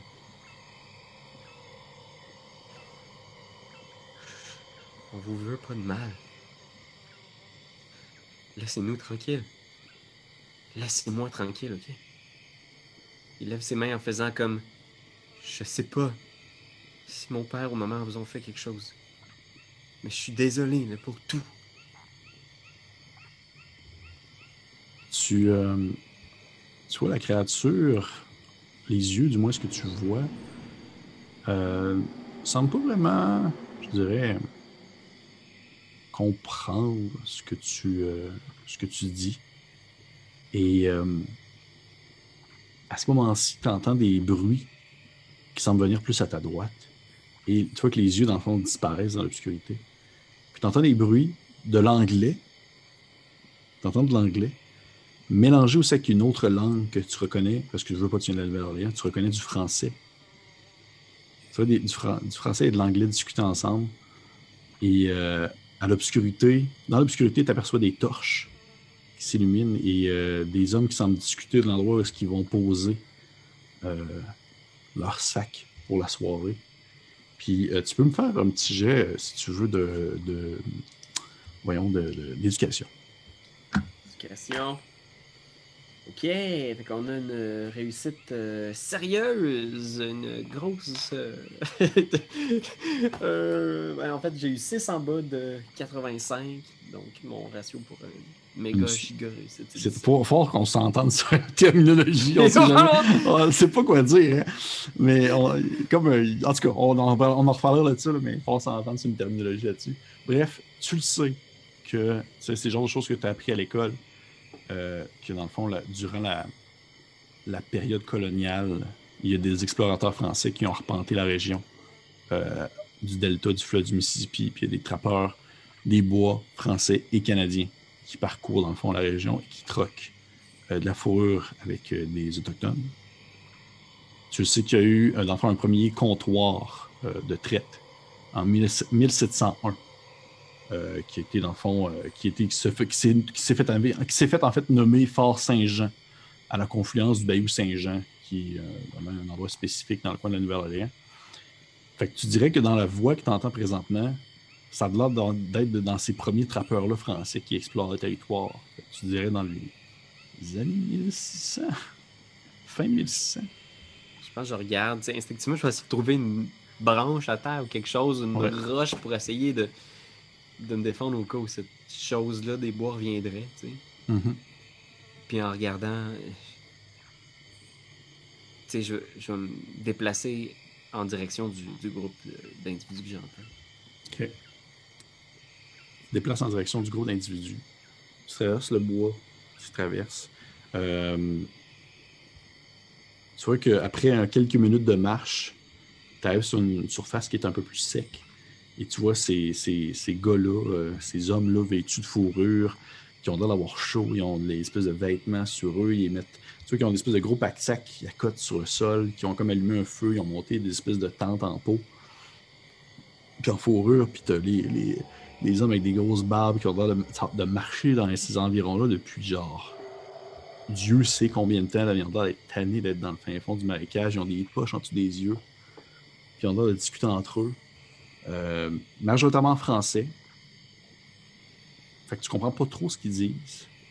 Tu vois, de temps en temps, il y en a un ou deux qui semblent parler aussi en anglais, probablement justement des Canadiens anglais qui ont l'air de discuter un peu de qu'est-ce qui se passe dans le coin. Puis tu vois qu'il y en a qui disent « Ah, tu vois, il va falloir remonter l'affluent, aller pogner le canot à telle place. » Okay, nanana. Puis on va discuter, jaser entre eux autres.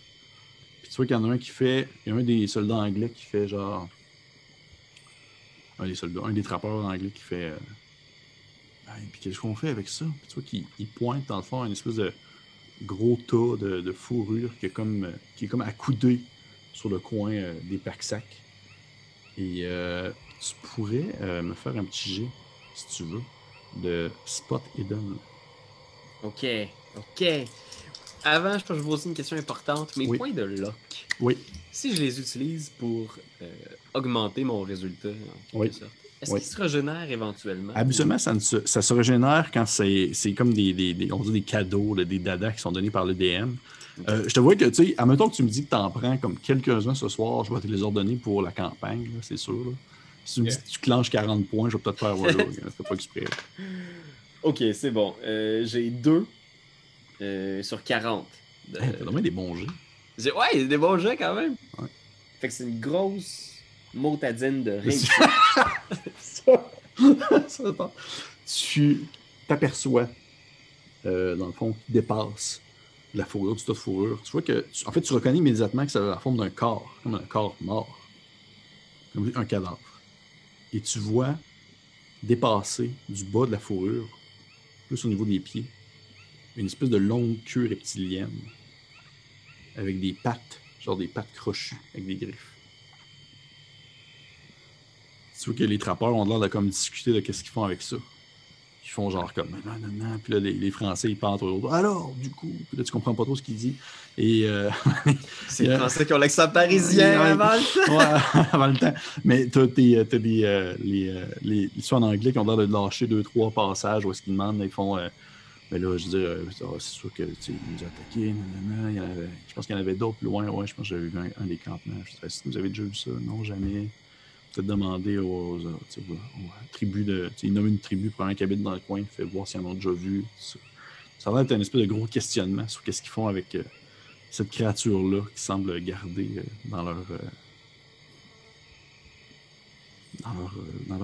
territoire, là, dans leur camp de chasse. Est-ce que tu fais quelque chose de particulier? J'aimerais ça essayer de voir le plus possible cette créature-là. Je vais essayer de m'approcher, genre faire le tour pour voir si je suis pas capable d'avoir une vision de sa tête, de sa physionomie. Tu vois que définitivement, le reste du corps semble avoir été caché dans la fourrure, mais tu vois que tu commences à marcher autour. Tu fais une espèce de 45 degrés autour du campement pour te positionner plus à l'endroit où le corps est placé. Et tu vois qu'alors que tu commences à avoir une bonne vue, tu vois également comme un bras qui est comme un bras qui est tombé en fait du drap de fourrure. Une espèce de bras aussi rectilien avec des longues griffes jaunâtres, sales. Par contre, tu n'as pas un visuel sur la tête. Puis vraiment, est-ce que tu sens vraiment avoir un bon angle de vue? Tu entends de nouveau derrière toi cette espèce de... Puis ça semble être vraiment plus proche. Tu as presque l'impression de sentir un souffle au niveau de ton cou. Je pense qu'avec comme cette espèce de calme, de savoir qu'il est dans une vision, dans un autre monde, il va se tourner calmement en direction de la chose, avec comme ça le but d'essayer de voir qu'est-ce qu'elle est. Tu vois que tu te tournes. Puis au moment où tu fais dos au campement, tout ce que tu aperçois, c'est encore cette obscurité-là. cette brume, ces yeux jaunâtres qui te fixent. Et au moment où est-ce que tu as l'impression de comme sentir quelque chose qui court en ta direction, d'où les yeux jaunes te regardent, tu entends comme quelque chose qui court, ça fait une espèce de... Ça approche de toi. Et au moment où est-ce que tu t'apprêtes à avoir l'impression qu'il y a quelque chose qui va te bondir dessus, tu te recroquevilles un peu, et tu vois des espèces de grands lézards. Dans le fond, vraiment des espèces de grands lézards montés, le dos arqué, qui se promènent, puis ils te contournent, ils passent à côté de toi. Tu te rends compte que tu n'es plus au même moment dans cette histoire-ci. Que tu te vires de bord, c'est le jour, cette fois-ci. Il y a l'ambiance est tout marécageux. C'est comme si le marécage était encore plus marécage qu'il pouvait l'être. C'est vraiment très étouffant. Il y a de l'espèce de fumée verdâtre. Il y a une ambiance très lourde. L'air est lourd. Tu te sens pesé. Il y a quelque chose qui te pousse sur le dos, comme si, genre, il faisait 50 degrés. Et tu lèves la tête, puis tu vois, dans le fond, ces espèces de créatures-là qui chassent et qui vont comme, dans le fond, chasser des plus petits lézards à certains endroits, une espèce de grands prédateurs. Malheureusement, je pense qu'en 1920, le terme dinosaure n'était pas encore très populaire. Mais tu vois vraiment ces bébites-là qui se mettent comme à chasser, dans le fond, des petites créatures. Puis tu te dis que tu es dans une vision, fait que tu sais que cette espèce de sentiment-là d'avoir de la difficulté à respirer, c'est pas naturel. Tu es vraiment comme un... Tu te dis que c'est sûr que c'est juste une impression parce que l'air est vraiment très lourd. C'est comme s'il y avait le feuillage était épais puis que l'air était trop condensé pour que tu sois capable de vraiment comme respirer comme du monde. Je pense qu'il y a un peu genre... Tu sais, il se demande quand ça va finir, là, tu sais, il est juste comme... Voilà, tu sais, comme quand t'es genre méga buzzé, puis t'es genre, je débuzzerai plus jamais. Ouais, Puis là, t'as genre cette espèce de conscience-là que c'est ouais. fini ta vie normale, genre... Ouais, tu vas te Ça... buzzer pour le reste de tes jours à jour. Hein. Puis cette espèce d'anxiété-là qui commence à le pogner en faisant genre, je sortirai plus d'ici, genre, puis il doit se mettre à tourner, genre, à juste à essayer de trouver, genre, un point de repère. Où est-ce qu'il est? C'est quoi ça? Genre, est-ce qu'il y a quelque chose qui peut le mettre en contexte? Genre, il doit être complètement perdu. Mm-hmm. OK. Ça, tu cherches autour, tu regardes, tu essaies de voir, et tu fixes à un certain moment un point dans, dans la forêt qui semble, dans le fond, être un endroit vraiment plus obscur. Vraiment, comme s'il y avait peut-être une grotte, ou du moins un abri, au travers de toute cette espèce de verdâtre marécageuse-là. Je pense que, tu sais, il est comme, tu sais, un peu à bout de souffle, chancelant, tu sais, il trébuche peut-être dans l'eau du marécage, tu sais, puis il va, genre, de peine et de misère à essayer de se ramper en direction de cette ouverture-là, là, tu sais, juste comme instinctivement à chercher un abri ou une situation différente, juste pour essayer de mieux respirer, tu sais, en faisant peut-être que l'air par là-bas va être plus respirable, tu sais. Tu avances, tu arrives à ce niveau-là, au niveau de ce que tu penses être justement une grotte, et tu tasses un peu les feuillages, tu as de la difficulté à avancer, puis tu vois que tu marches, et amené sur le sol, c'est plus spongieux, c'est très sec, c'est très dur, ça fait une espèce de tac, tac, tac, comme si tu marchais sur de la pierre, et tu tasses les derniers feuillages, puis tu te rends compte que ce que tu prenais pour une grotte, c'est tout simplement une espèce de vide, si on veut.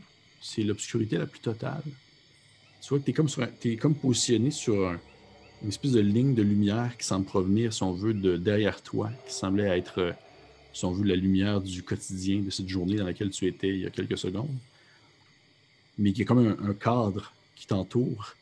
Et alors que tu marches un peu plus, tu te rends compte que cette lumière derrière toi-là rapetisse, mais que tu es dans une obscurité la plus totale, comme si tu étais dans, encore une fois, une autre époque, à un moment où est-ce que ce territoire-là n'existait tout simplement pas. Puis semble comme, regarde autour de toi, tout ce que tu vois, c'est le noir, puis soudainement, tu aperçois des lumières, une espèce de petits éclairs qui semblent popper un peu à gauche et à droite qui apparaissent, puis ça semble être peut-être des étoiles ou autre chose. Et encore une fois, tu entends cette espèce de voix-là, une espèce de voix de...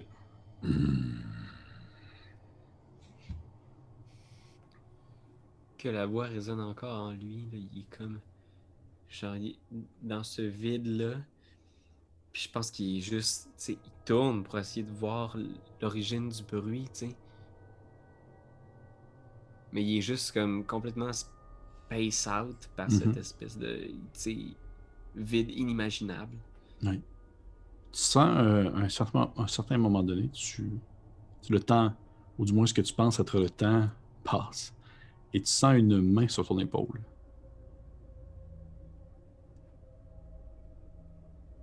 Je vais prendre contact avec la main.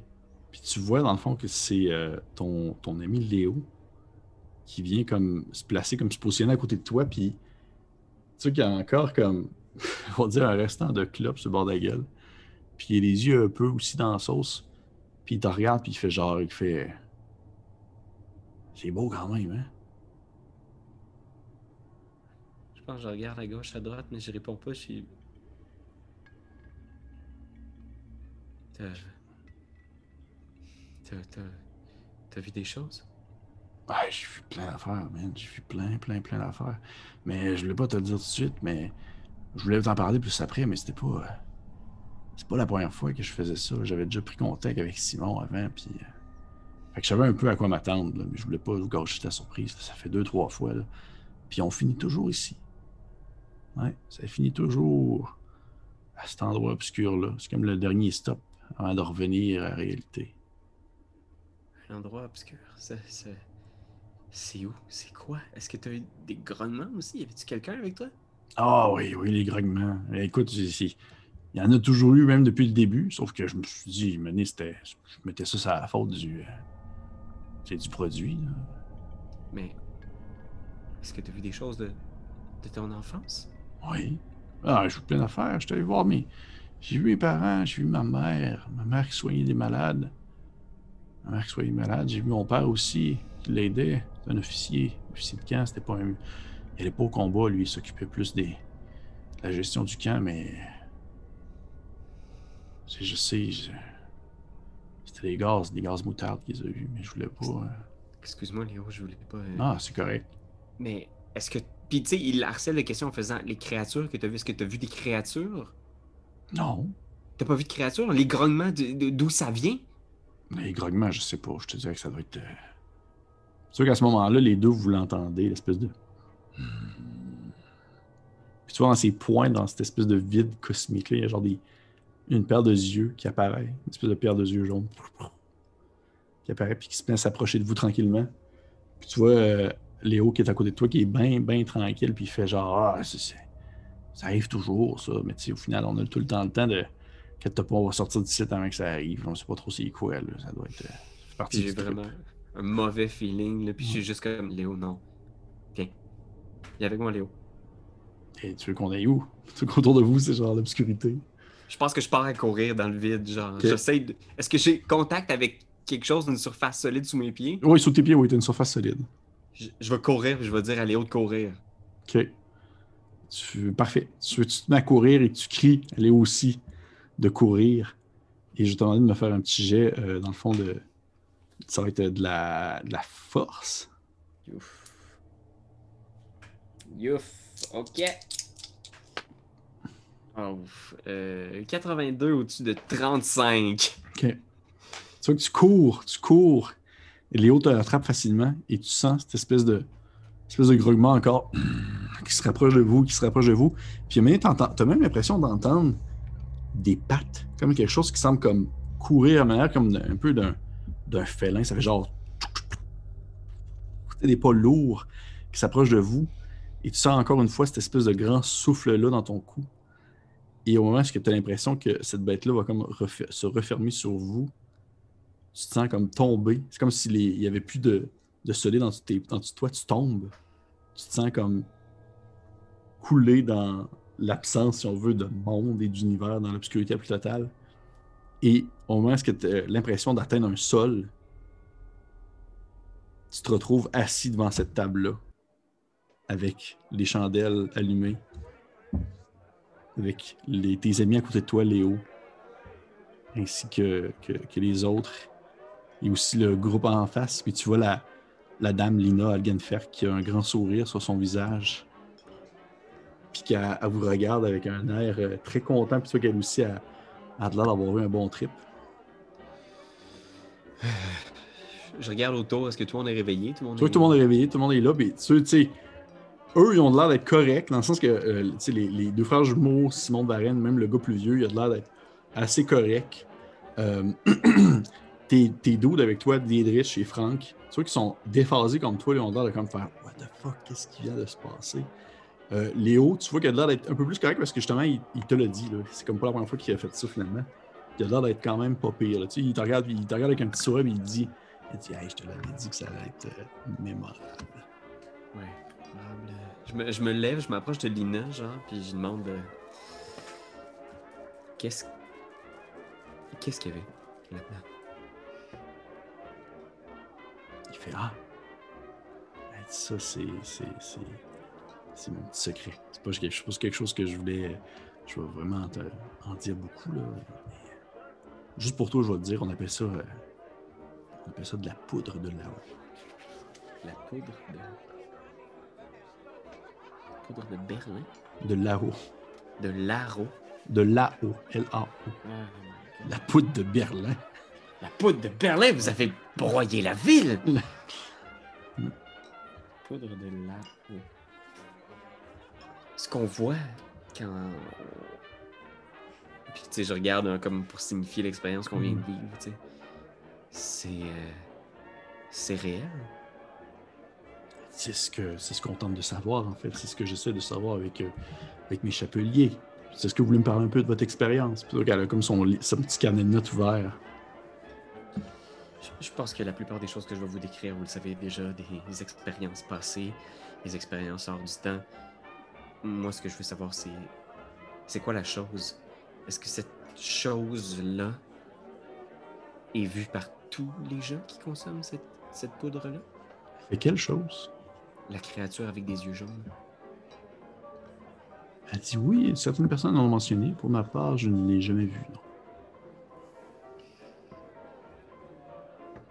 Puis tu vois qu'il hésite, là, mais tu sais, même... Il est prêt à affirmer que certaines de ces choses-là existent, puis qu'il y a juste des choses, justement, qui sont inexplicables, mais il y a juste comme... Il n'y a pas un danger que cette chose-là finisse par... Puis il regarde tout le monde se saisir de l'un de vos chapeliers. Il dit, on parle de vision, il n'y a rien de réel là-dedans. C'est du passé. Une vision que j'ai eue que c'était pas du passé. C'était le vide. Mais ça, c'est... C'est sûr qu'elle a sorti pour le dire un peu, puis elle fait... Je ne sais pas si vous êtes un fervent croyant, mon cher Eddie, mais je crois qu'il y avait peut-être autre chose que la création divine au début de ce monde. Je crois qu'il y avait tout simplement rien, comme vous l'avez pu voir de vos yeux. Vous pensez que cette vision-là est-elle une vision du passé? Oui, je pense que c'était la vision du tout début.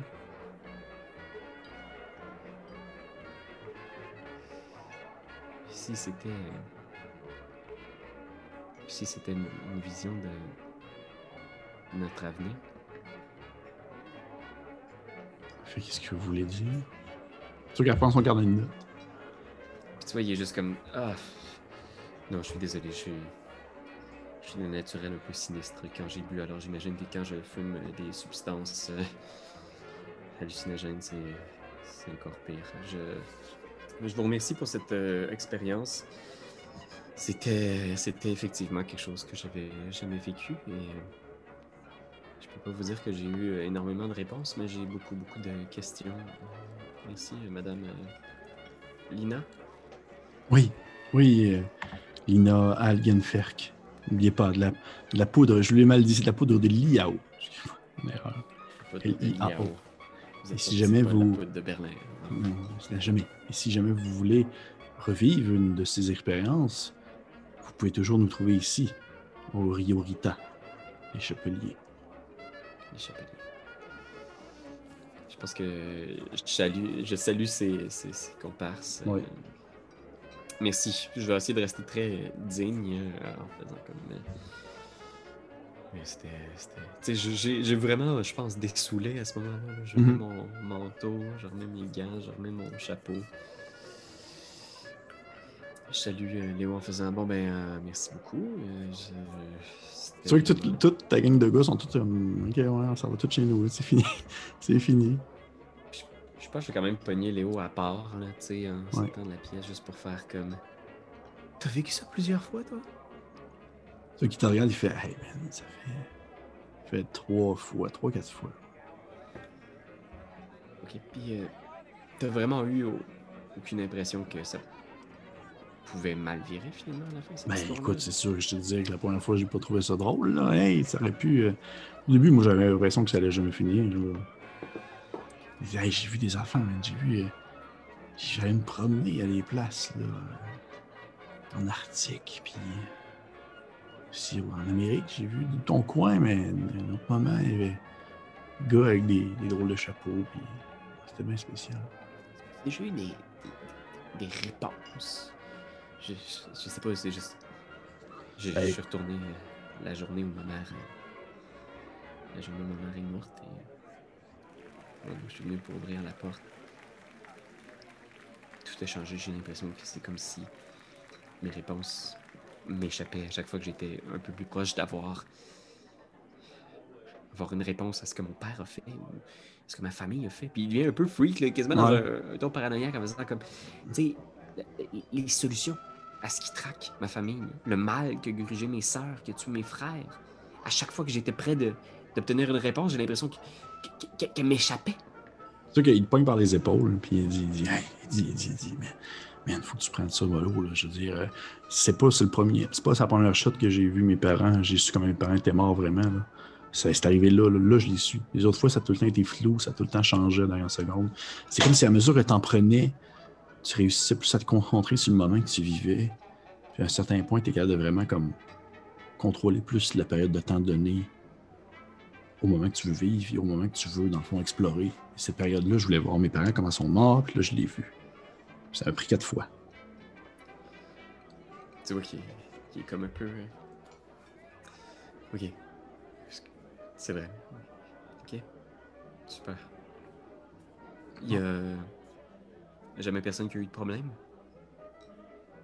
à ce que je sache, là. T'es sûr? Ça fait longtemps qu'ils font ça? Ben écoute, je suis pas dans le cercle secret des chapeliers, là. Ok. Est-ce que t'as l'adresse de Lina? Juste. Ah ouais, tu sais qui te sort ça, ben, en fait, ça a pris du temps, mais c'est Simon qui me l'a donné, c'est pour elle vraiment précis. Là. C'est ça qui te sort une adresse plus dans le sud de Berlin, une espèce d'endroit un peu plus pas crade, mais tu sais, moins appréciable. C'est qui elle au juste? Tu l'as rencontré comment? C'est via Ben, Simon? C'est Simon qui me l'a. Simon de Varenne qui me l'a présenté, je t'avouerai. Je la connaissais pas nécessairement tant que ça. Je sais que c'est une fille de bonne famille, puis c'est un peu comme moi. Là, elle a fini par avoir l'argent de ses parents, je pense, puis elle vit là-dessus. Mais l'autre gars là, qui était. Je pense que le gars qui l'a comme un peu influencé là-dedans, c'est le plus vieux, là, lui qui était là tantôt, là, Oscar Biran. Oscar. Biron. Ok. Je... je vais être en contact avec elle. Je veux dire, c'est le plus proche que j'ai été d'avoir. Des réponses. Ouais, mais bon. Écoute, merci pour la soirée. Ouais, ça fait plaisir, tu sais, qu'il te pogne par les épaules, puis il retrouve son petit sourire de rouquin lettre. Puis il se fait qu'il s'allume une clope. Mais tu vois qu'au moment où il s'allume sa clope, là, tu le vois vraiment, là, sa main, genre, elle shake un peu, là, comme s'il était encore sur des vapes de quelque chose. Là. Puis il s'allume sa clope, puis il fait genre, fait que regarde, je te l'ai dit, moi je te laisse tranquille pour la prochaine semaine. Relax, repose-toi. Puis on se tient au courant. Ouais, on est au courant. Allez-vous prendre un verre ou vous allez continuer? Non, non, on va tout aller se coucher, on est complètement fatigué. Là. On a quand même. Puis toi qui se tourne vers les autres, puis on a quand même traversé quelques siècles là. Puis tu vois que toute la gang, si tu as une espèce de moment awkward où que genre tu dis salut à quelqu'un, mais les deux vous marchez dans la même direction. Là. Tu Ouais. te fais hey salut, vous marchez dans le même sens. Ça ressemble un peu à ça. Ils sont comme tout un peu genre Ah, on va aller se coucher, là. Ils sont tous un peu comme tout le monde a l'air un peu fatigué, exténué par l'événement. Puis, tu sais, définitivement, vous n'avez pas l'air d'avoir tout trippé, si on veut, au même niveau. Et vous finissez par tous quitter le bar. Et à moins que tu me dises le contraire, tu remontes, en fait, en direction... tu quittes le Cadune, puis le Kudam, puis tu vas en direction du quartier plus le Friedrichstadt, où est-ce que tu restes. Puis tu vois que la nuit est vraiment comme plus fraîche qu'elle l'était au début. Alors que vraiment, on commence à être le petit matin. Tu sais pas combien de temps tu es resté à l'intérieur de ça, mais tu dirais que dans une demi-heure, genre le soleil va se lever. Ça fait genre. C'est comme si tu été comme dans un état de stase pendant plusieurs heures autour de la table. Ah ouais. Puis tu marches que chez toi, puis probablement qu'au moment où tu débarres la porte de ton appartement, tu vois au loin les espèces de premières lueurs de la matinée, les espèces de petits nuages faits sur le long qui sont percés par les lumières du soleil. Tu t'effondres dans ton lit, faisant des songes, probablement comme sur des marécages, puis des créatures reptiliennes, puis des êtres qui ont vécu une autre époque sur Terre. Et c'est probablement seulement quelques jours plus tard, probablement comme presque une semaine plus tard, alors que tu te disais que ça allait bientôt être le moment où est-ce que tu allais retourner fêter avec tes amis, que tu tombes sur une rubrique dans le journal faisant mention de la mort inexplicable d'un certain monsieur Léo Girich qui aurait été charcuté par un fauve ou un animal connexe. Puis tu vois qu'il y a des investigations qui sont lancées dans le fond dans les cirques en ville et dans le fond, les propriétaires d'animaux exotiques pour essayer de tirer au clair cette espèce de décès-là absolument inexplicable. Puis on va terminer la game là-dessus. Oh my god. Hey, Pierre-Louis! Oh my god. Tu aimé ça? Ouais, j'ai vraiment aimé ça. Oui, cool. Le pire, c'est que c'est probablement que plusieurs fois dans cette semaine-là, il s'est dit genre, je vais contacter Lina, il faut que j'aille plus loin là-dedans, faut que j'en reprenne, il faut que je puisse me rendre. Puis c'est comme une espèce de drogue parfaite, là. C'est un piège parfait pour Ben oui. peu importe ce qui se cache là-dedans. Là. Ouais. Mon Dieu Seigneur. Cool. J'espère que vous avez apprécié ça, les gens qui ont écouté notre épisode. Ça a comme commencé avec Charleston! Ça finit super comme en lourdeur. J'espère que vous avez apprécié ça. C'était vraiment comme vous pouvez voir, c'était pas vraiment une enquête, vraiment plus qu'une expérience ou une introduction au personnage de Pierre-Louis qui va être, disons, un des 3 protagonistes principaux de notre campagne de la feuille des Toulouse à Berlin qu'on va faire sur la chaîne de Etu Game. Merci à toi, Pierre-Louis. Ben là, Seigneur, j'ai tellement hâte. J'aime beaucoup ce système-là. Ouais. Puis je trouve ça vraiment le fun, la période historique aussi. Je pense que pour ceux qui aiment bien aussi avoir un petit regard sur une tranche d'histoire. Oui, ben oui, c'est ça. Je fais mes recherches, j'essaye. Tout ce que ça contient, là, c'est vraiment le fun. Ouais. Faire un petit peu de recherche sur l'image aussi, les styles, les looks, styles, le dialogue. Oui, je suis d'accord. Donc, encore une fois, je vous encourage, bien sûr, je suis comme tout zen. Je fais plus de pep. Là, je suis tout comme, je vous encourage à liker notre Facebook, suivre notre YouTube, aller voir ce que Etu Game fait. Vous faites aussi d'excellents actual play où Pierre-Louis anime des parties de Donjons Dragons et d'autres systèmes, dont Vampire, dernière édition. Et bien sûr, si vous avez apprécié, laissez-nous un commentaire, partagez. Et d'ici à cette campagne qui va commencer bientôt, on se dit à une prochaine fois. Au revoir. Faites des beaux rêves.